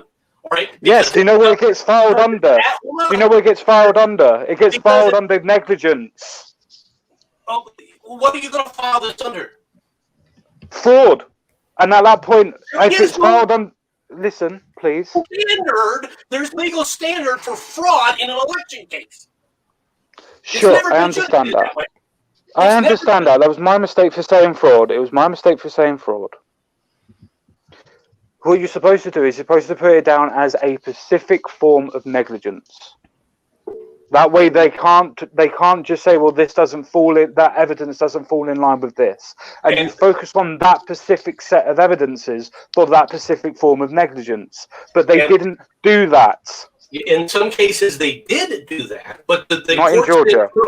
The courts then ruled, well, but this isn't enough to have necessarily changed an election. Yeah, that's why I'm specifically talking about Georgia and not other places, mate.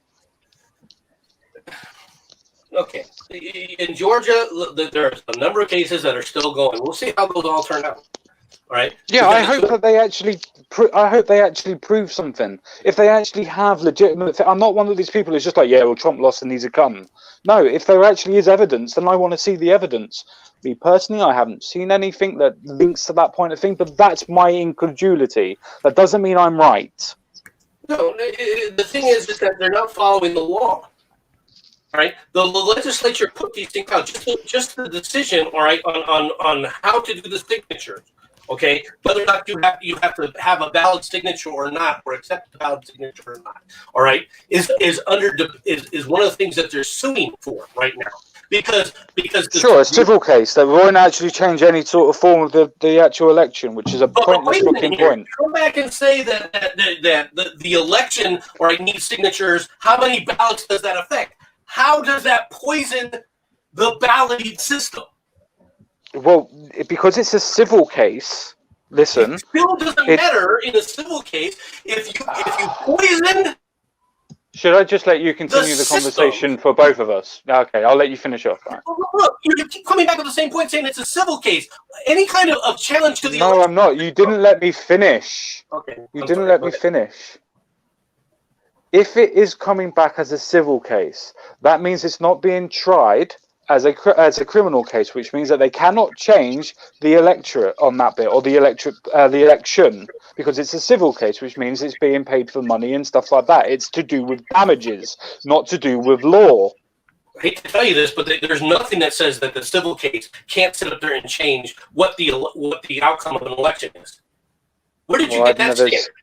I've never seen that ever happen. Most of anything that's ever done that is to do with criminal cases. Well, I've seen it happen here in Arizona. What, under a civil case? Are you saying that? What case? There was a case here in Arizona in the first district, right, where there was a case of how these ballots are going to be counted. All right, and it was a civil case. The courts came back and said, "Okay, no, we're going to adjudicate it this way," and so therefore those ballots were tossed out, given the election to the other guy. This happens in America.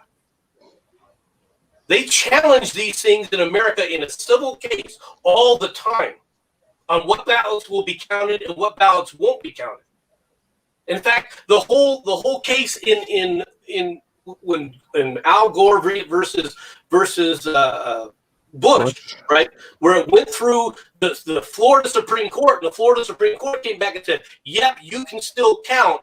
Okay, you can still now go back and try another recount." That whole thing was a civil case. All right, that went in front of the Supreme Court, and the Supreme Court said, no, you cannot change the law here, which says you must sit up there and make this decision, all right, regardless of whether you're still counting or not. You cannot continue to keep doing this. You must sit up there and validate this. This happens in America all the time when it comes to elections. And every election that is challenged, it doesn't matter if it's a you know what I find really funny, MC? Huh? You know what I find really funny? You just stated that the Supreme Court said that they cannot change the law in that court, but they have to do this. So their advisement is that they should follow this action. They should follow the law, not the rule. Sure, I get that. Okay. But listen to what I said. The civil case wasn't a case of it can change the law or tell them what they're doing wrong via the law, but gave them advisement of saying that you should follow the law. Not correct? Should. No, not should. Must. Sure, or there'll be criminal cases. Well, against yes. Who? Well, against who? Yes. No, against who? So okay. Okay, never mind. Carry on. Who's going to file a criminal case? Carry on. Who's going to file a criminal in a civil case? We're obviously talking past each other. It's fine. Don't worry about it. No, I don't understand what you're saying. That this was not a criminal action. This was not. I know it wasn't. I know it wasn't. Okay, but then what are you saying that the civil cases won't change? Advisory. You should do this. You must follow. Advisory, not criminal. Must is different than should. Or must is different than something that is Sure, it's still advisory. You must follow the law. It's still advisory. Let me ask you a question. Do you think that all breakings of the law, all violations of the law are criminal, CSG? Depending on what type of law that they break. A law is a law. How's it different? Because especially in America, you have different federal crimes and different state crimes, and then you have stuff like fucking jaywalking. Jaywalking is a crime. Okay. I know. All right, but that's because it's a misdemeanor, and that's done at a local. I know. Thank you very much. But there's a difference. Just because something is criminal versus civil, all right, that is established by the law, by the way. Right? I know, and government enforce it. It's amazing how that works, MC. Well, but you're blowing my mind here, mate. But the government government lists certain actions as being civil law or certain actions as being criminal law. Agreed. In the case of what you're talking about, what we're talking about, Gore v. Bush or Bush v. Gore. I don't remember exactly how they wrote it. All right. Sure. In that case, all right, that was a case of civil law. I know it was. All right. So to say that they were ignoring civil law, guess what? It still. When did I say that? All right, but you said, well, what happens if they refuse to accept it? It becomes criminal. No, I didn't. They remain civil. No, if they go against the law after being told that they need to follow it, it then becomes a criminal law. Not necessarily. Okay, it doesn't. Okay, fair enough. Carry on, mate. Let's just move on. I can't be asked. Well, it's just that it's the whether or not you're dealing with a criminal statute. If another criminal statute then can be applied, yeah, it can be. All right, if a criminal statute can be applied to it, it would go that way. But it doesn't necessarily. I never said it does necessarily, hence why the case was a civil case and not a criminal case. If they were then to carry on after being told by the civil case that they carried on to break electoral law, then it would have gone as a criminal case because they broke the law. No, not necessarily, because it depends on. Can we just move on? I really can't be asked. We're talking past each other and saying the same things over again. Can we just move on? No, a criminal ignoring a civil case. Ignoring a ruling in a civil case does not necessitate, all right, that automatically becomes criminal if you ignored it. It doesn't. It has to be applied to a criminal statute that refers to it in some manner. Now, there's some of these. Well done. Well done. Well done. I never said that from that case by itself it would turn into a criminal case, or they would be they would be then sent down as a criminal. Well, then you confused me because I don't understand what you mean. Because let me do it this way then. If and when the Bush and Al Gore had their civil case and it was determined that if they continue doing what they were doing, it would end up breaking the law, so they had to stop what they were doing then and there. If they were to carry on after being told that, it would have been breaking the law and it would have to have been then applied as a criminal case. Oh, so MC, I'm gonna just interject real quick, and then I want you and CSG to get final thoughts on this particular point. Cool. As CSG, with what you're talking about, you have to prove intent, and then you have to prove it in a court. So, in what way? Wait. What are we talking about? The fraud or what just happened? So like with what you guys were talking about, you could prove that the courts decided in such a way that was unconstitutional.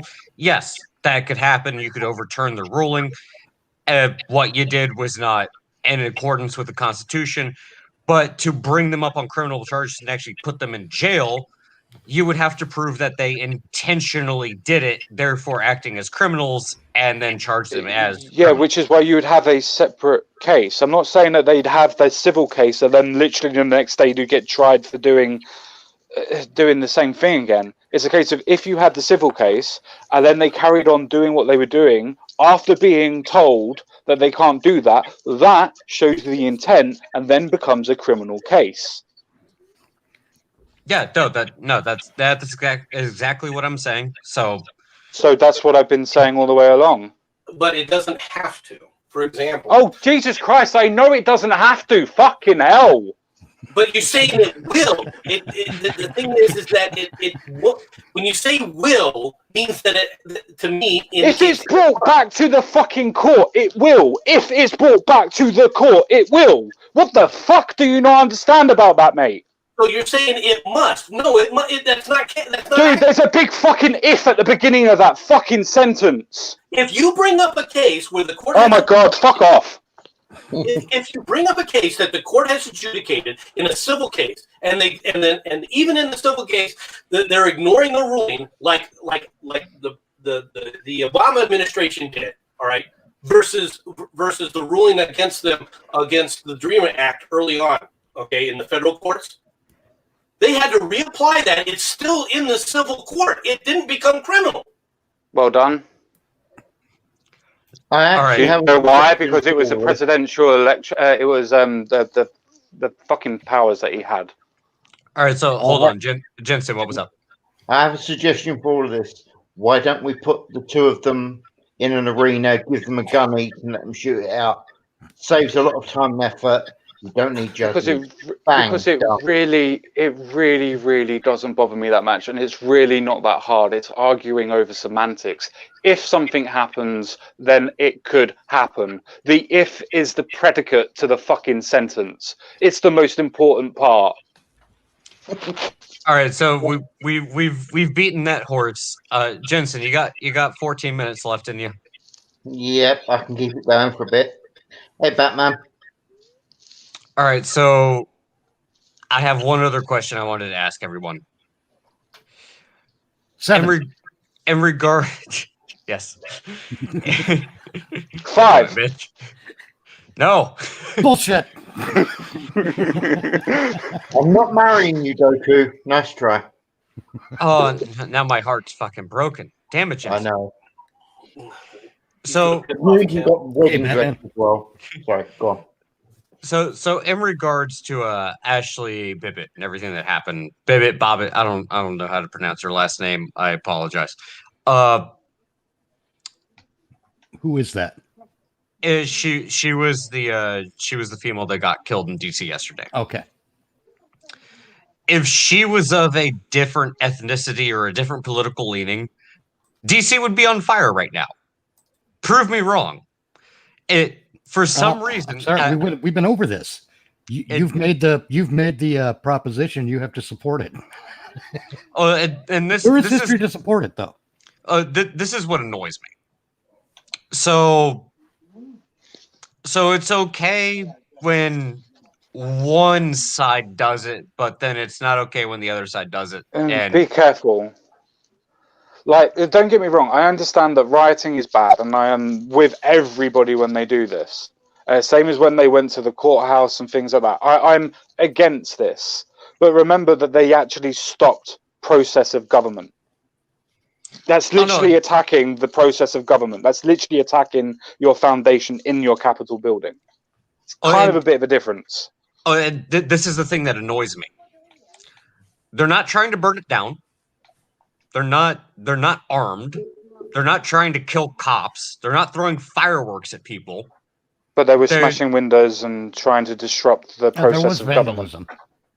government. There is vandalism. I'll give you that.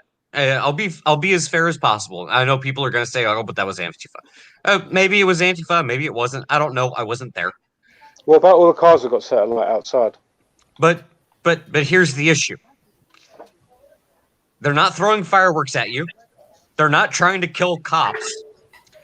They're trying to occupy a building because they believe that the system has done them wrong. They're not trying to kill anyone. But yet people died. So are you saying that Antifa were trying to kill people? They actually tried to go and kill people. I don't know. When you start throwing fireworks into crowds, you're trying to kill people. They didn't do a good job then, did they? Wait. That's not an attempt to murder. That's an attempt to harm. Well, it's agitation. All right. It's not even Did necessarily Antifa harm. members sit up there and try and detonate a freaking propane tank outside the INS building? Yeah, that's terrorism. That's terrorism. Plain and simple. Real quick, I want to make a point. I want to make a point here. Have you guys shot off a mortar before? Yes. Yes. In the state of California, I am legally obliged to say no. And I, as an Englishman, can only say I wish. If a mortar firework goes off in front of you, Wait, I mean, you now conflated a mortar with a firework. Let me do this again. CSG in the States anyway, there is a firework known as a mortar. It's the one that you see in a lot of the displays when they do like the big events. They shoot far up into the sky and explode in bright, fancy colors. I'm sure, but was that the one that was being used? Was that the one being used? Yes, Guys, they can very much kill you. MC and I were talking about real mortars. Just to continue to be clear, for the sake of further clarity, we're not talking about military grade mortars. Okay. No, yeah, we're not talking about Well, we're not. That makes this yeah, neither am I. why they call it a mortar. Okay, these things are a mortar for the military is a specific shell round that you have a tube with a base plate that you drop the round in. It shoots up, then comes down and lands and explodes on people. Right. The mortars that they're talking about from a fireworks standpoint do actually very similar things. All right. You have the firework, you light it, you stick it in a tube, you get out of the way, and it pops that thing way up in the air. Only there it detonates in an airburst rather than against a ground target. Yeah, it's more concussive than they really are the same thing. Oh, and this goes back to my point. Suit, thank you for the heads up. I think we should be okay, but I'll make sure that I don't say anything that might piss off Mama Susan. No, when it comes to these types of fireworks, we're not talking about black cats. We're not talking about M80s. No, these are bigger. If they explode in front of you, they can kill you. They're not a joke. But I don't know that necessarily means that there is an intent to kill. Yeah. I mean, there's probably a level of ignorance involved on the part of the Antifa people who do. Okay, I'll give you that. They probably don't realize how dangerous those types of fireworks actually can be. Do you think that they understand how dangerous a Molotov cocktail is? Yes. Yeah. Which is why I say they probably know exactly what they're doing, especially if you're throwing it into a crowd. Yes, I'll grant you that. I think they know exactly what they're doing. So my point is this: when it comes to the evil, this shoe is red, so it's bad when they do it. But we've seen for the past year the other side doing at least the same thing, if not worse. I'm being generous. I'm being very generous. But we've seen the other side doing the same thing, if not worse. And the media and the apologists, they say, well, they're just protesting. They're just doing this. They're just doing that. It's mostly peaceful protests. Nothing wrong with it. But then you see what happens in D.C. and, well, the narrative changes really quickly now, doesn't it? Oh, absolutely. Again, it's to do with the building. It's to do with the context of why. Like, the way that I try to explain this to people in England is a case of if we were trying to ratify the Brexit deal and all of the Remainers decided that they were going to storm the Parliament House to stop the bill going through, it's kind of what just happened. No, I actually ignored the fact that they were doing similar actions on the left when they were trying to surround people within the Capitol building. All right, if they were trying to vote for Gorsuch, when the left was doing that 2 years ago. Oh, and I want to be very clear about this. But the thing is, MC, is that not to the same caliber. Those people on the left, they did not make it inside the Capitol building, and they weren't hijacking or stealing. I beg to differ. They were surrounding these guys in elevators. Oh, no, the problem sorry, is, Josh, MC, Josh MC, I want to be very clear about this. I'm not justifying the actions of what MAGA did in DC yesterday, nor am I justifying the actions of Antifa in Portland or Seattle or anywhere else. I understand, yeah. Well, what I'm pointing out is when one side does it, it's condemned. But when the other side does it, well, that's just patriotism. Well, no, I mean the problem is like when the left does this, when the left goes out and does this, you know, what are you talking about? Like a few Foot Lockers burned down, you know, Shaniqua goes into the, you know, fucking local thing and, you know, nabs her a nice purse or whatever. Right? This is what happens when the left does it. Local businesses burn and everything like that. But when the right that's does it, better. And the one time the right does it, it's the Capitol building, and so now it's fucking terrorism and shit. Right? By definition, by the way. By definition. Well, By let's- definition. Very much be hang argued. on. Let's be clear. By The definition. definition of terrorism Well, is by the use definition of violence to achieve political ends. And Yeah. was violence used by the right at this? Who got hurt? Yeah. Didn't Hold want to on, finish that, did hold you? on. No, quit that bullshit and poisoning of the well. Shut up. Who did the I'm not right poisoning hurt? the... Yes, you are, because you are all already automatically operating under the assumption that people who are vaguely right wing hurt someone. No, I didn't. Yes, because that is exactly what your fucking presumption. No, it's not. Please presumption stop is. trying to presume what I'm thinking. Violence Stop doesn't entail making that you've hurt someone. presumptions. Violence No, but doesn't violence is- mean you've hurt someone. Violence is part of the definition of terrorism. Well done, but violence doesn't mean you've hurt someone. I would agree. I have to Okay. agree with CSG there. Okay. I mean, setting a business on fire, even though no one gets hurt, that's a violent act. CSG does have a point. But it's also vandalism. The use of violence or intimidation to achieve a political goal is, by definition, terrorism. Yes. Now, Can I also point out that definition does not state that you have to be the person who incites that act of violence? well, but now I have to ask the question. And I know this is going to ruffle feathers. I'm not going to give my opinion. So, if we have the right to peaceably assemble, if this is quote unquote the people's house, where we're not trying to attack the cops, we're not trying to intimidate them, we just want to peaceably assemble and protest what we believe to be, well, the country being stolen from us. Is that an act of terrorism, or No. is that No, us no, exercising our definitely not. constitutional rights? No, that's That's not an act of excising. terrorism because of Exactly. the word peaceable. Yeah.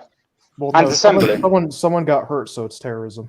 No, that's not what it is. It's the fact that you not you. It's the fact that they stormed the building. They disrupted democracy to be, or their version, your version of democracy. They literally used violence to intimidate a way of procuring a vote. Okay, So- but you so saw see it- that when you saw that when the left was surrounding the people getting ready to go into the session and sit up there and vote for Gorsuch.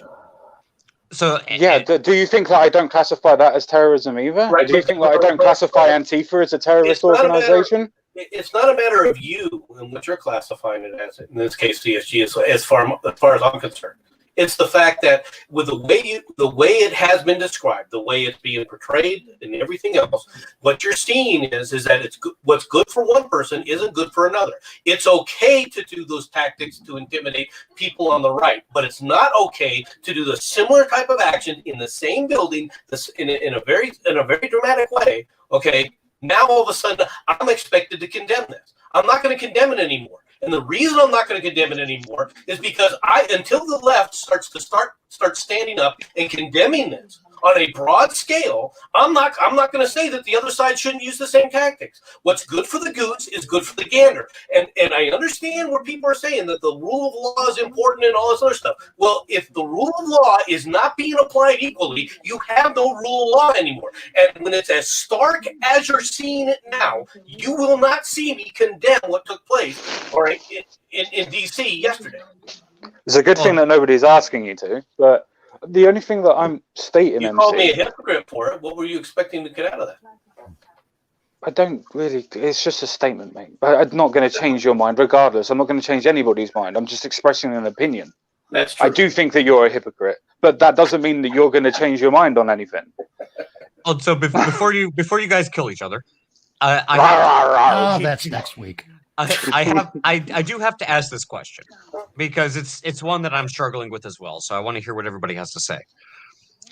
So okay, the Capitol building is technically the people's property. Yeah, we should be allowed to protest. No, it's the seat of your government. It's not just a government building. It is the seat of your government.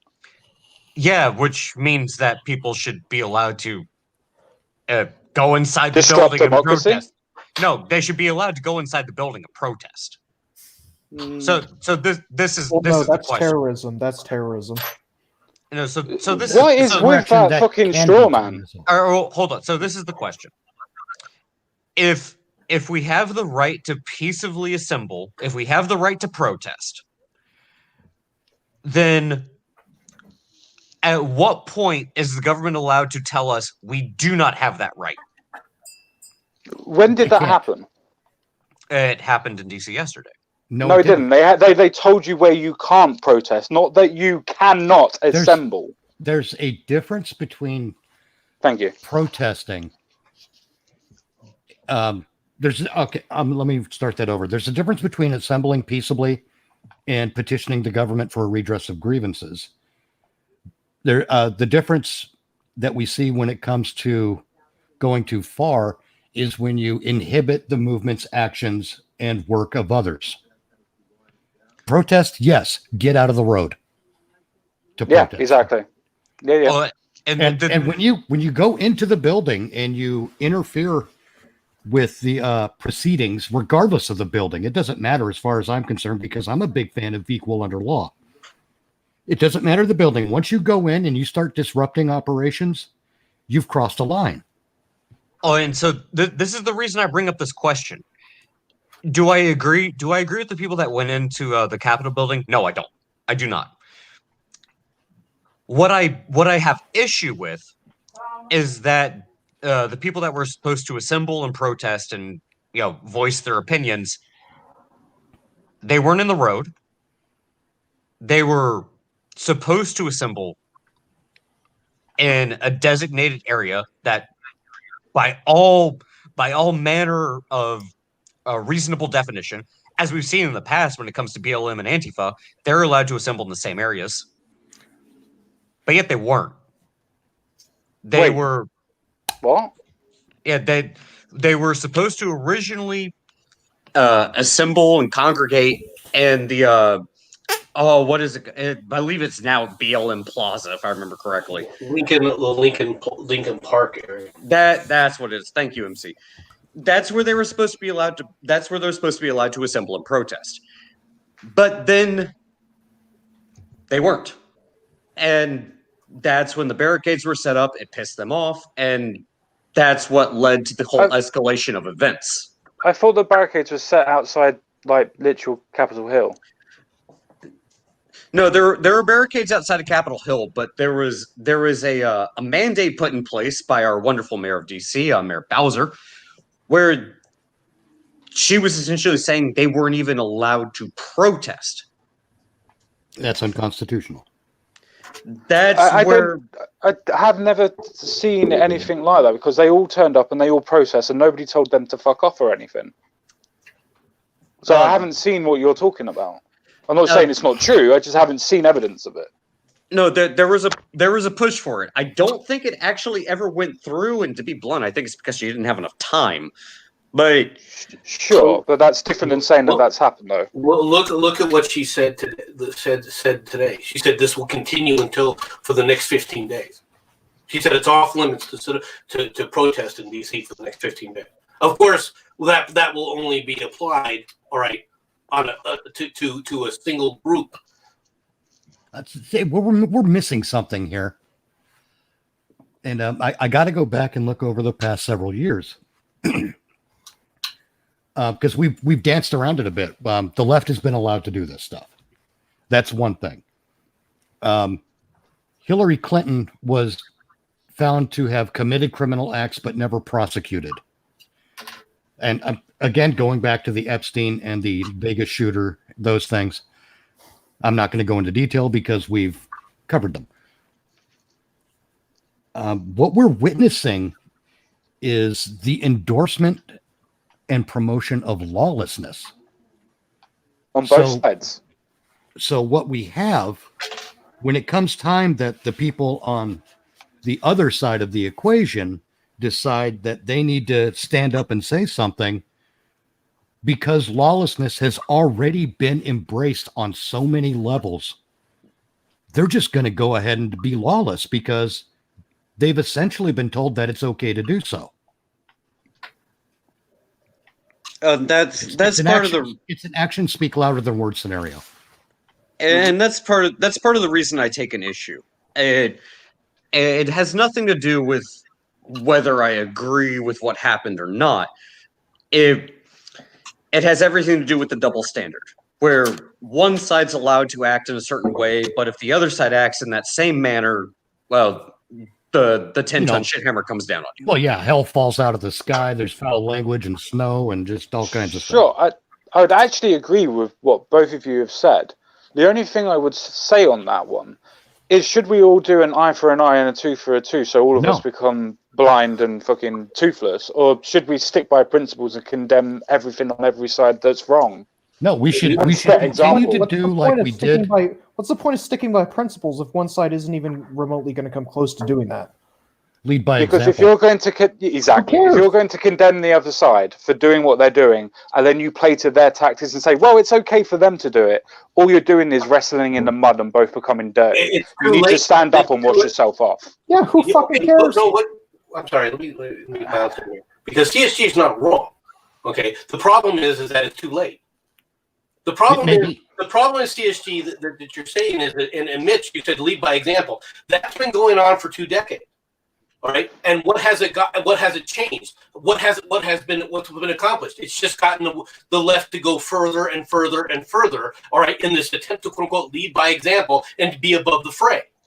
To sit up there and say, well, you were the reasonable ones. What has it gotten? It's gotten, all right, corruption, the government even more and more corrupt. It's allowed it to now on a larger scale. So now, in order to redress this corruption, how are you going to fix it? You're not going to fix it by saying, well, I'm standing on principle. Why? Because it doesn't get you anywhere. It's been demonstrated for the last 2 decades.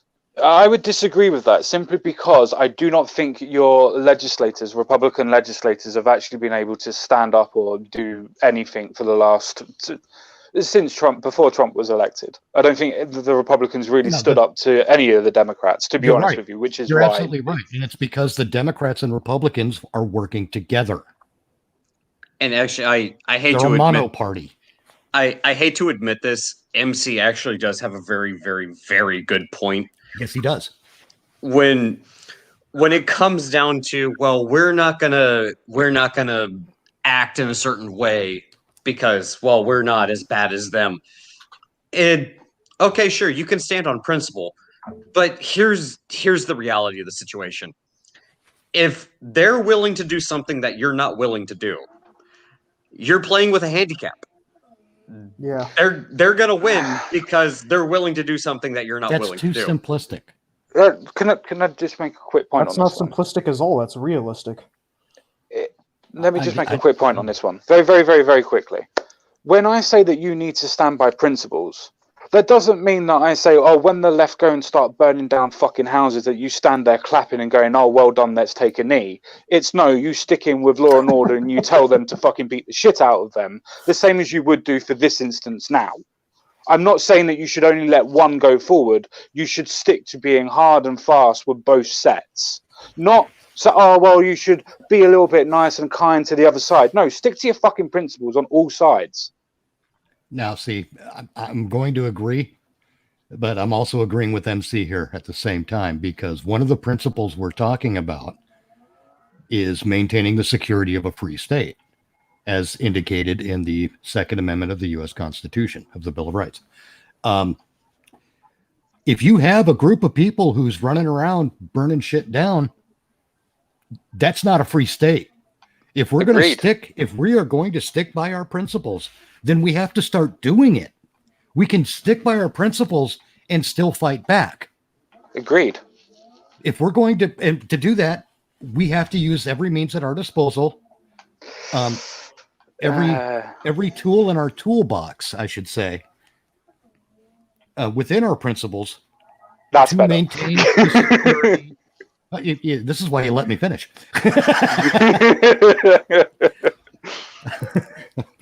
We use all the tools at our disposal within our principles to maintain the security of a free state. If we can't fight back, we're not doing anything to maintain the security of a free state. We can do that while sticking to our principles and maintaining within those boundaries. We absolutely can. It's just that no one wants to do it. Agreed. Yeah, well, I have no problem with that. When I say stick to principles, I'm not saying, let's be pacifists and not do No, not at all. it. I'm saying when someone tries to steal your lawnmower, you stop them. Agreed. Because in that way, you are maintaining the security of a free state. Well, I think a bigger issue that we're going to run into is essentially we're playing a game of political chicken. One side is willing to escalate to this level, and the other side is like, okay, you're going to escalate to that level. Well, we'll go one step further. And now it becomes a game of we're willing to do this. Well, we're willing to do this. We're willing to do that. We're willing to do that. And you end up to the point where you see what happened in DC. And to complicate things further, you now have... You see what happened in DC as an escalation? Well, yes. It's a retaliation, definitely. Well, it's not even just retaliation. Because things have been allowed to escalate, but because one side is given a certain type of treatment and the other side is given a different type of treatment, you're gonna see people act in let's just say they're not going to be very pleased being treated differently. And it doesn't matter if it's the left being treated preferentially. It doesn't matter if it's the right that's getting preferential treatment. When you start treating one side differently than the other, and you're in an escalating social discourse, you can expect the side that's, kind of getting the short end of the stick to act more extreme. I don't think that that's what you saw. No, I think what you saw was a warning. No, I agree. I completely agree. That's my concern, is that after what happened in DC yesterday, well, they were stepping on the thin blue line flag last week. After yesterday, I have a feeling you might see things escalate, and that's what concerns me. Yeah, it will. It will escalate. The escalation has always and continues to be one side, and the other side rises to the same level. You're not seeing an escalation of going one step further. This is not any further, all right, than surrounding Republicans repeatedly, all right, in the halls of Congress, all right, that the left has been doing. I disagree with it. Carry on.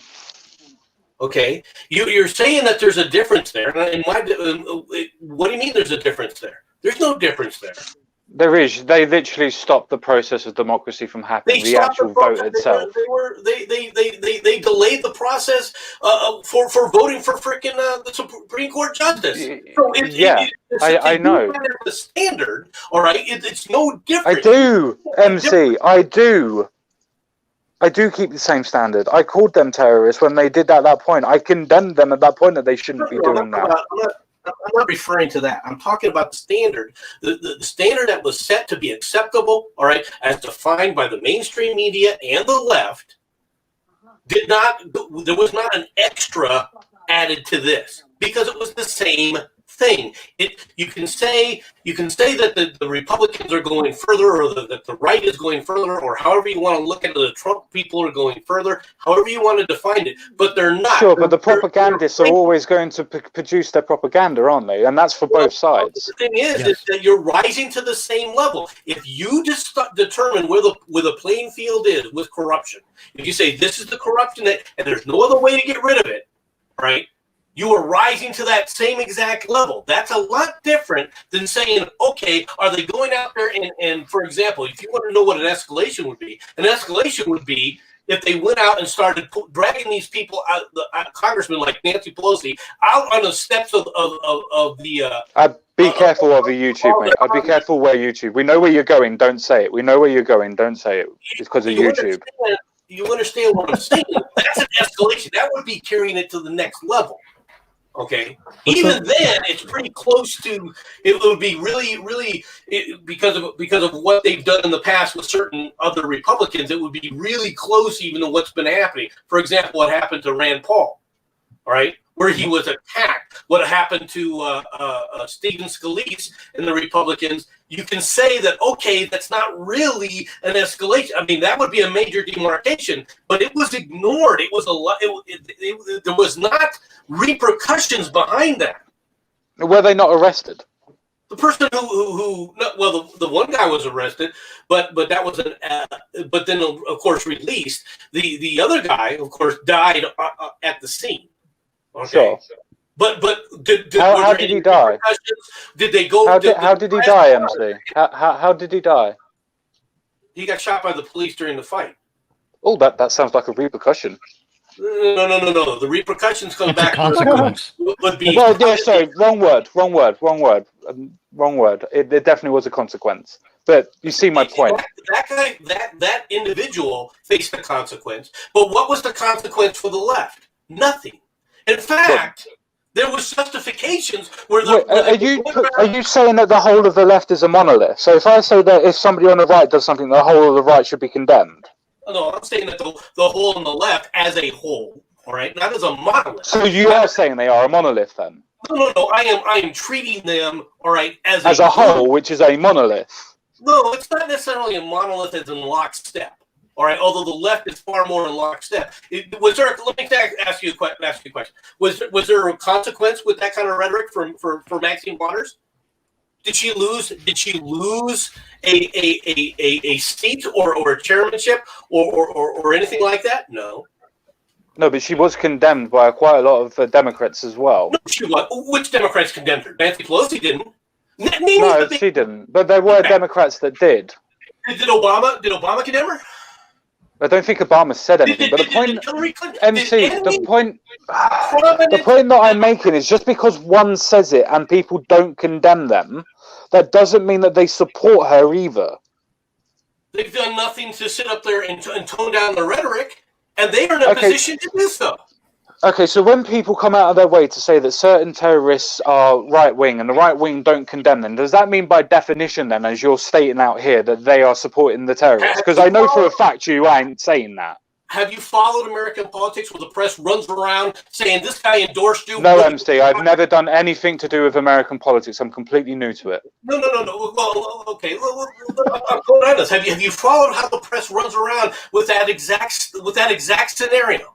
What they do it to the right, they never do it to the left. You did not see one person, all right, in the press walk up to Nancy Pelosi and say, "How come you haven't condemned Maxine Waters?" So no right-wing media did that? No, they weren't allowed. Okay, so what you're saying is that they don't when they go in there and they get questions, they don't have.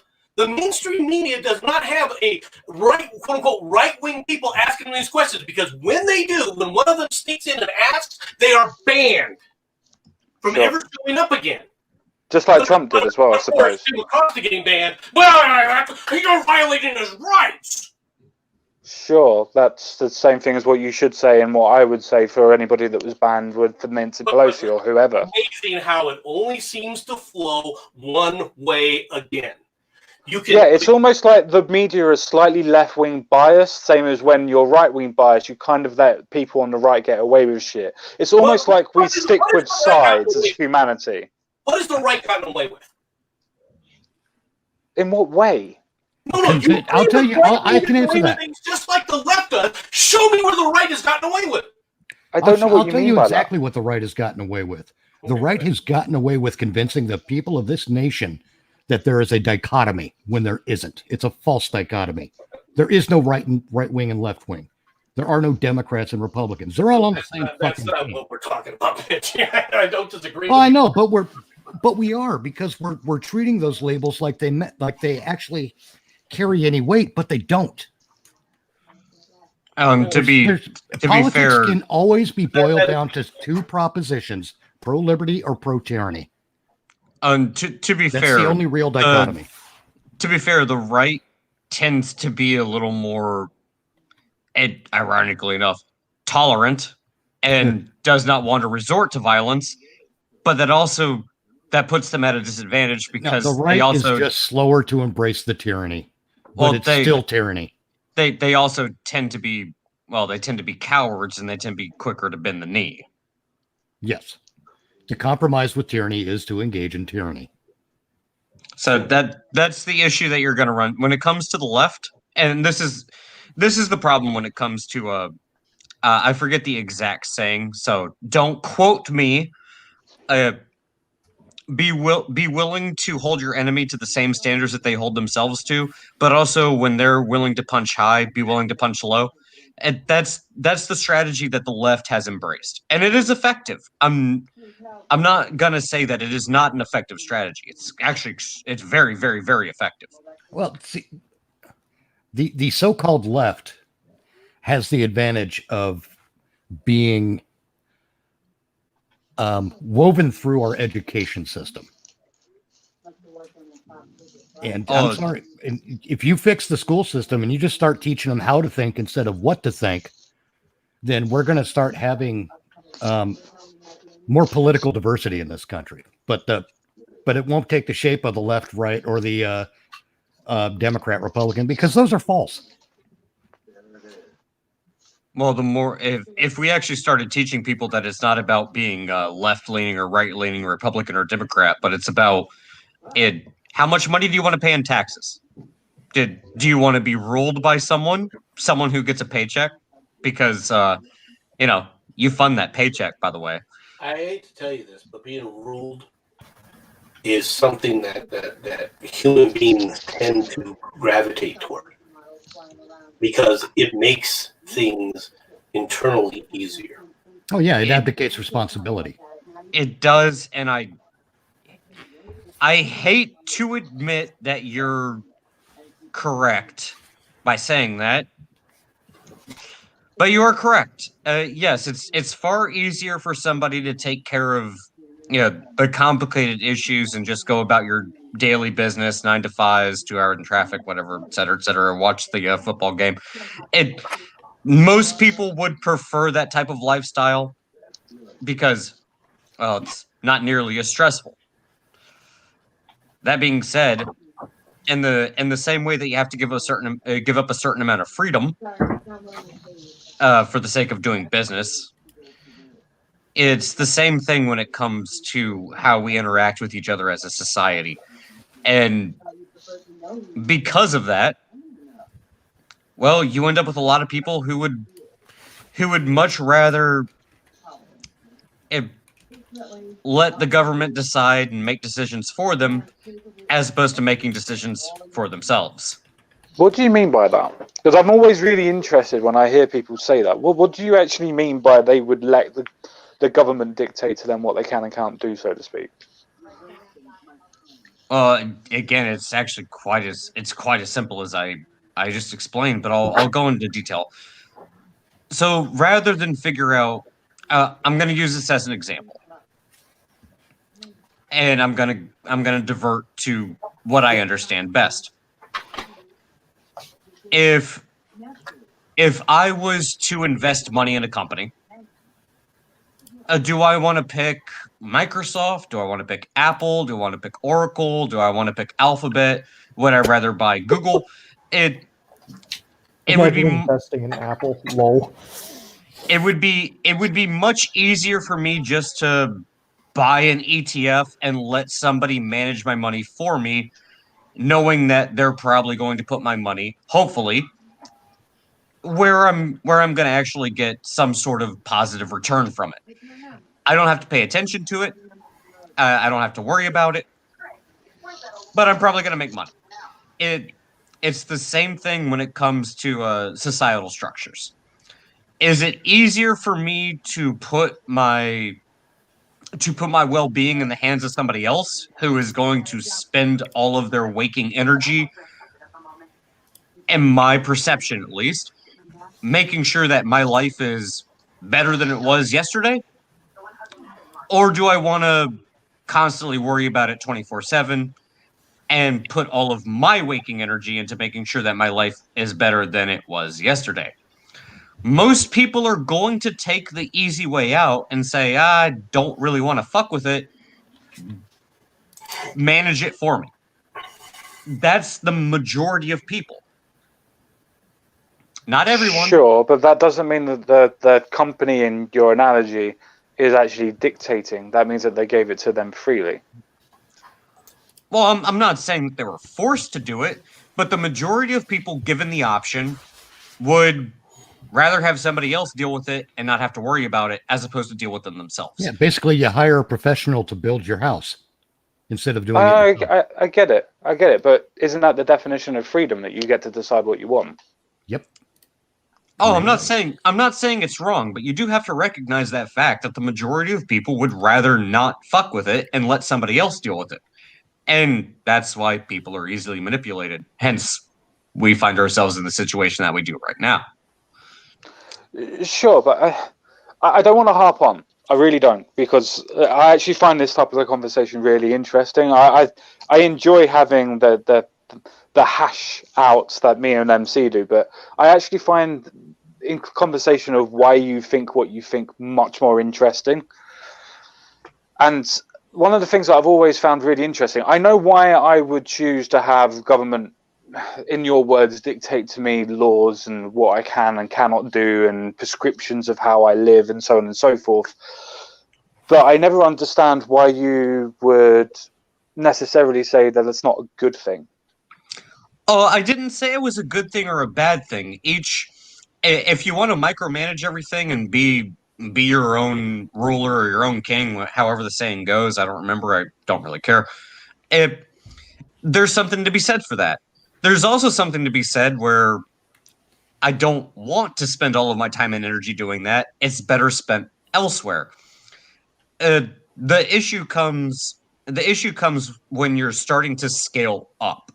And it's not just about me determining how I want to spend my time or not spend my time, but when it starts affecting the lives of other people and greater society at large, where it dictates how they choose to spend their time and energy.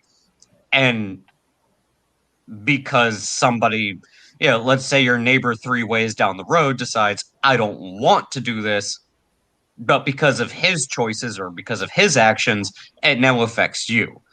When you start scaling things up, well, it's not just about you anymore. But isn't that the definition of society? Well, yeah, that's taking responsibility.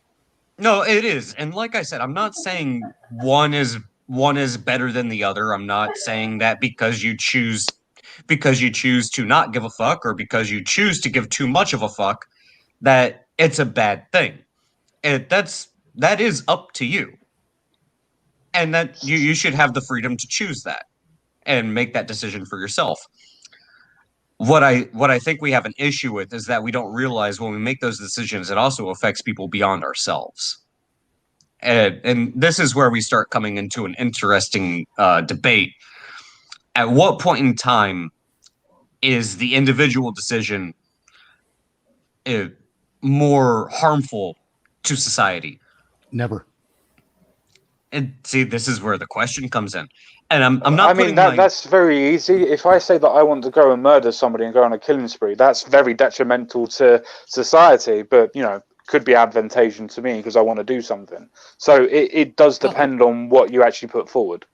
I should specify. I mean, I firmly believe that liberty is the manifestation of selfishness for the greater good.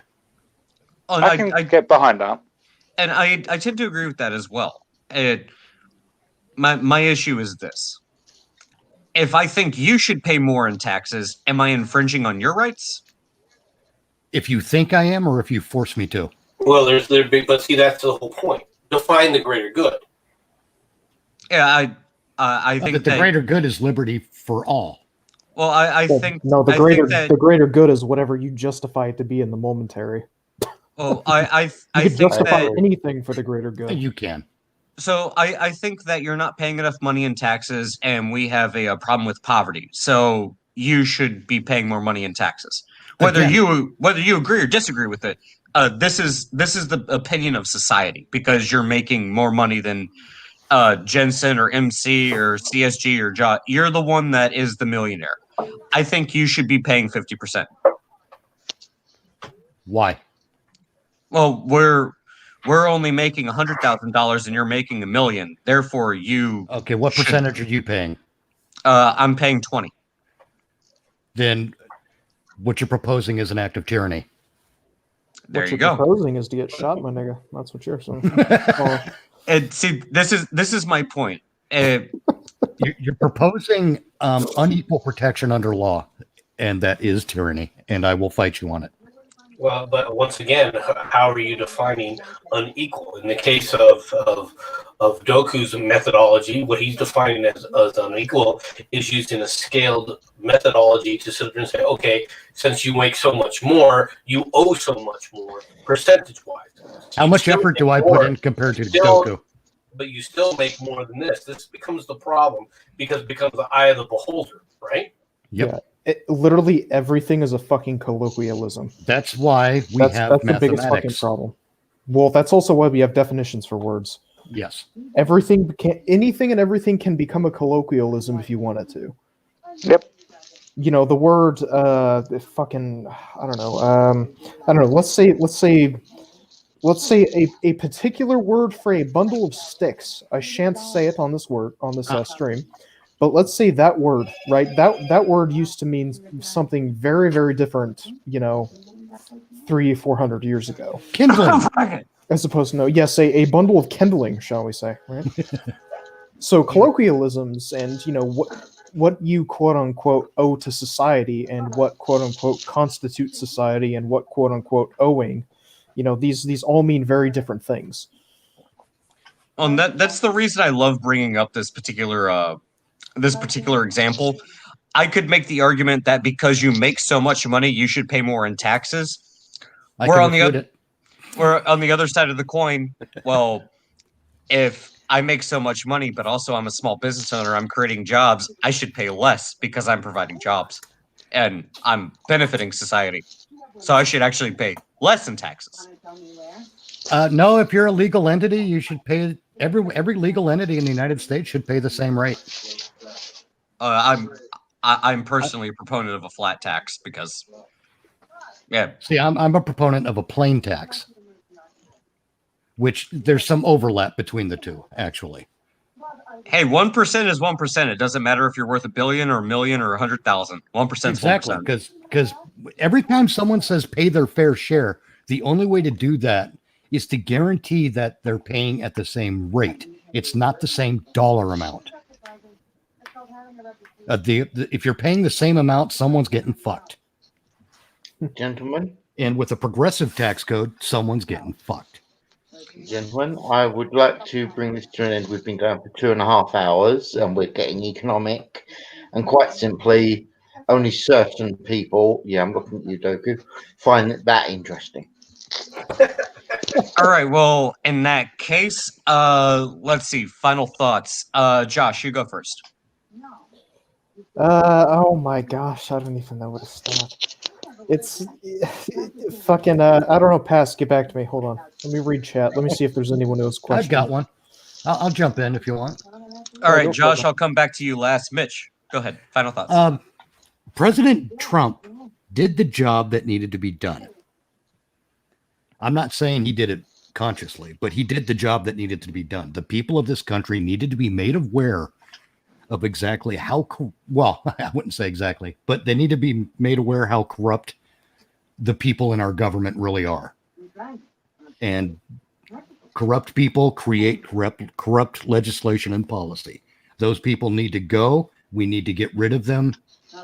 And when I say get rid of them, I mean to take them out of office. I'm not suggesting anything violent or murdery. I'm saying they need to be removed from office. And they need to be removed from office right now. Well, that being said, I am absolute for the murdery part. That goes both ways, right? Oh, no, I'm well aware. So are you an anarchist? No. All right, well let's save that for a different time. MC, you go next. Final thoughts. Final thoughts? Yep, final thoughts. Supreme Court has condemned us to a civil war.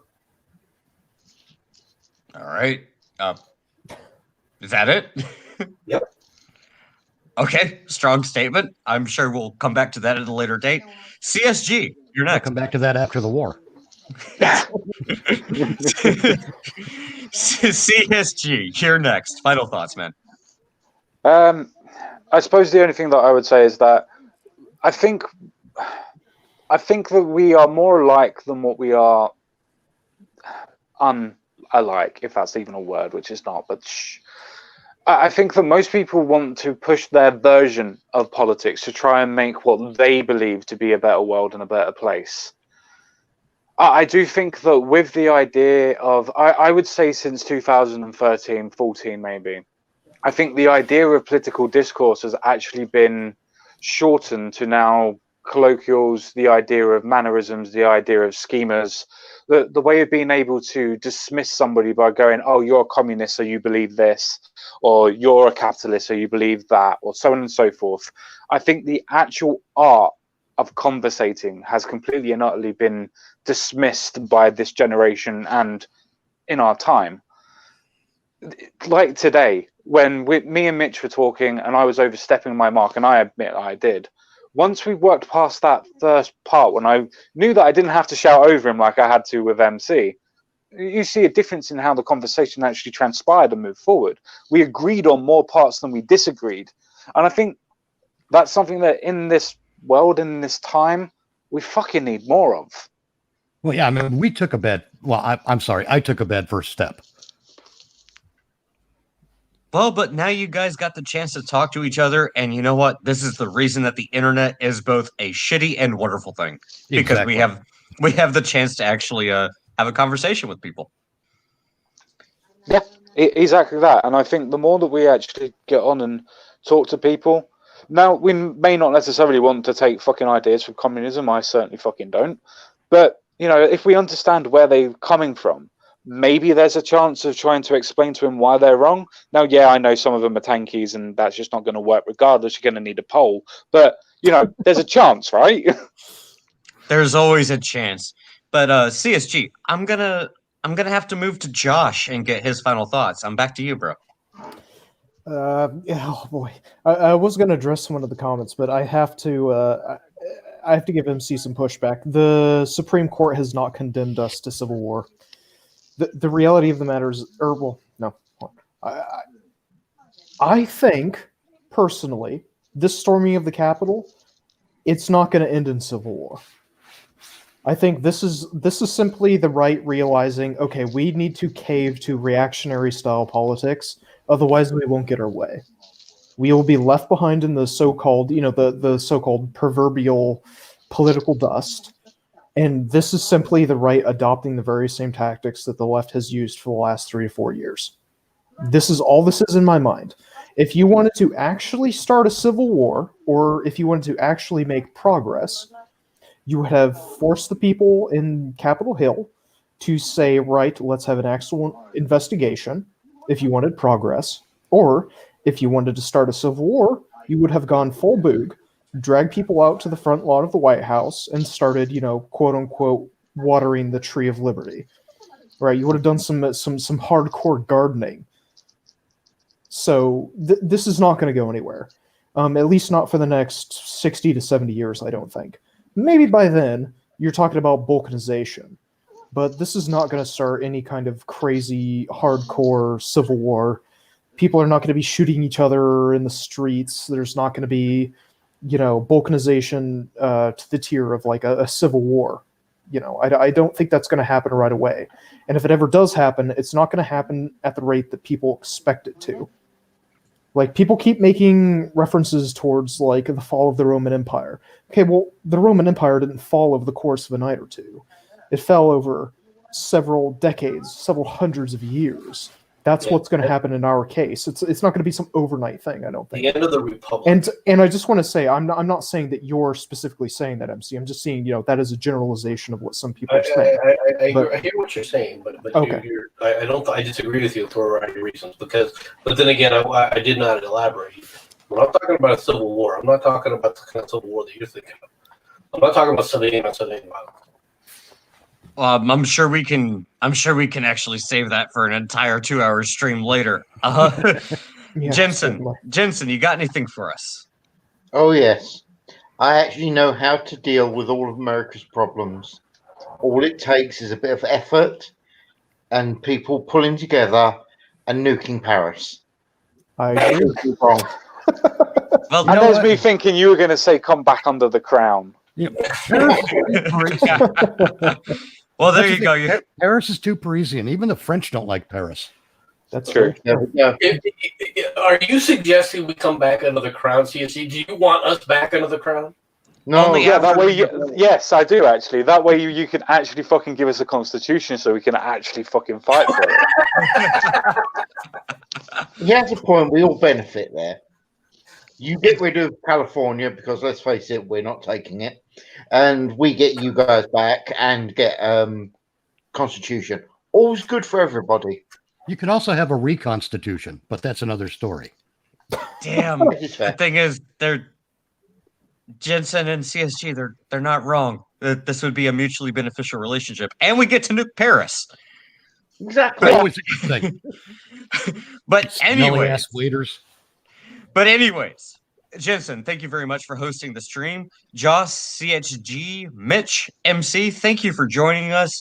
Everybody in the chat, thank you for showing up. I don't know why you did, but thank you anyways. I got nothing. I have no final thoughts. We'll be back whenever we're back, and until the next time, Jensen, play us out. La la la. Okay, that'll do. Goodbye, everybody, and I'll see you all next time. Theoretically, the red eye will be on tomorrow at about 2 hours from now. Bye, everyone. Bye-bye. Groovy.